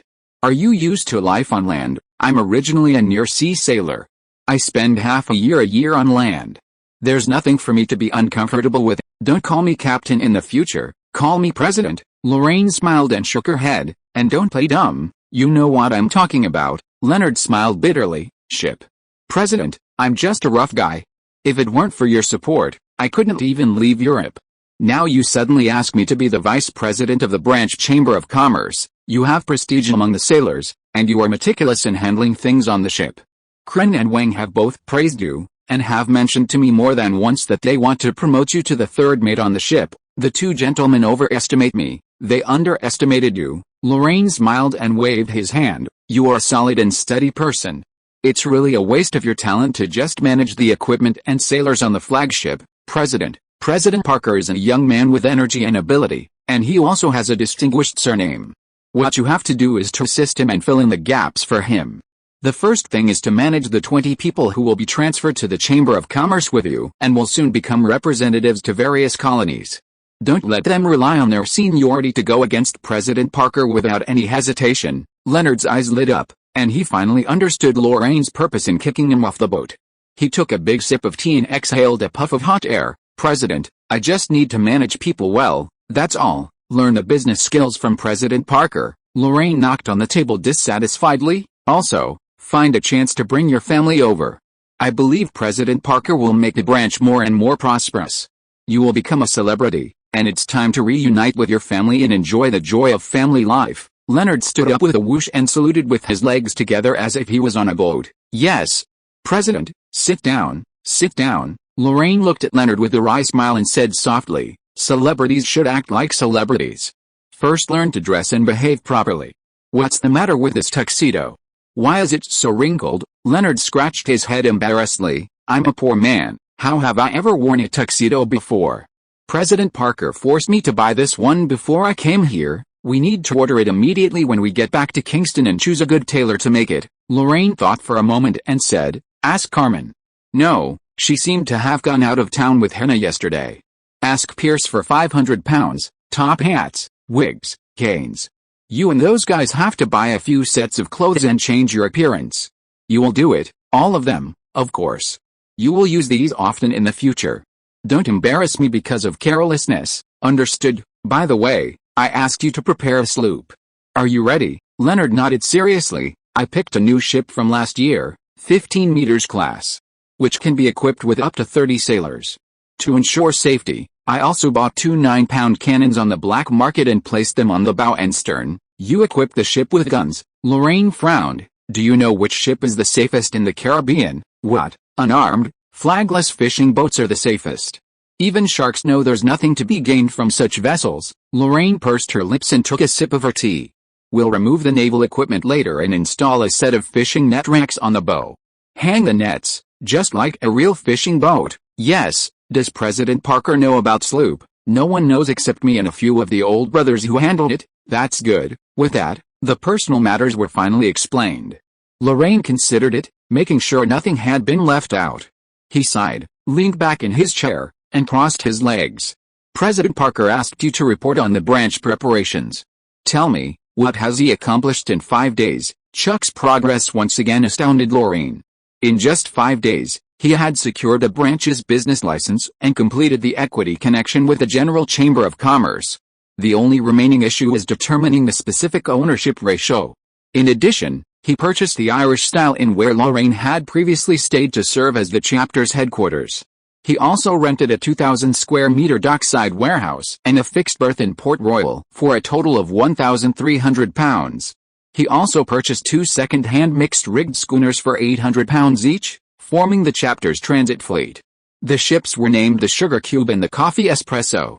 Their admiral was Caterance, recommended by Nelson, and their vice admiral was Elmert, a skilled sailor from Lorraine's ship. Leonard also brought the chapter's original business license and the equity agreement drafted by Chuck. This meant that in just over 10 days, Chuck had used the money Lorraine had given him to buy the estate to purchase the estate and complete the foundation of the entire chapter. Now, everything was in place, requiring only further capital injections for the chapter to begin operations and generate profits for Lorraine in the Caribbean. While these profits would undoubtedly not be enough to offset Lorraine's substantial investment in the short term, who didn't start from scratch? Chuck has proven his ability. Under his leadership, it's only a matter of time before the Caribbean branch returns to profitability. Lorraine was in a dilemma. He seemed to have found a treasure. But the more valuable the treasure, the more restless he felt. So, how could he ensure Chuck's peace of mind and dedication to his branch? Lorraine pondered the matter, taking the equity agreement and carefully reading it over several times. He made a few seemingly casual changes before handing it back to Leonard. Tell President Parker that the General Chamber of Commerce doesn't need to own 100% of the shares, and I don't want to simply hire employees. He must be responsible for the branch's profits and losses, 10%. Leonard looked at the agreement. President, how come I also have 5%? Only shared profits can help the branch thrive. Lorraine smiled nonchalantly. When you leave, take the remaining £10,000 from the branch's startup. Also, I'll write to President Ramos of Oswestry, asking him to immediately establish an ocean-going fleet. President Parker will personally discuss the details with him, with the goal of establishing trade cooperation between the two branches as quickly as possible. End of this chapter. Thank you so much for reading until the end. Don't forget to give it a like. Looking for more exclusive content and immediate access? Subscribe to our Patreon. Remember, every like, subscription or donation encourages us to continue. Thank you all. See you in the next video.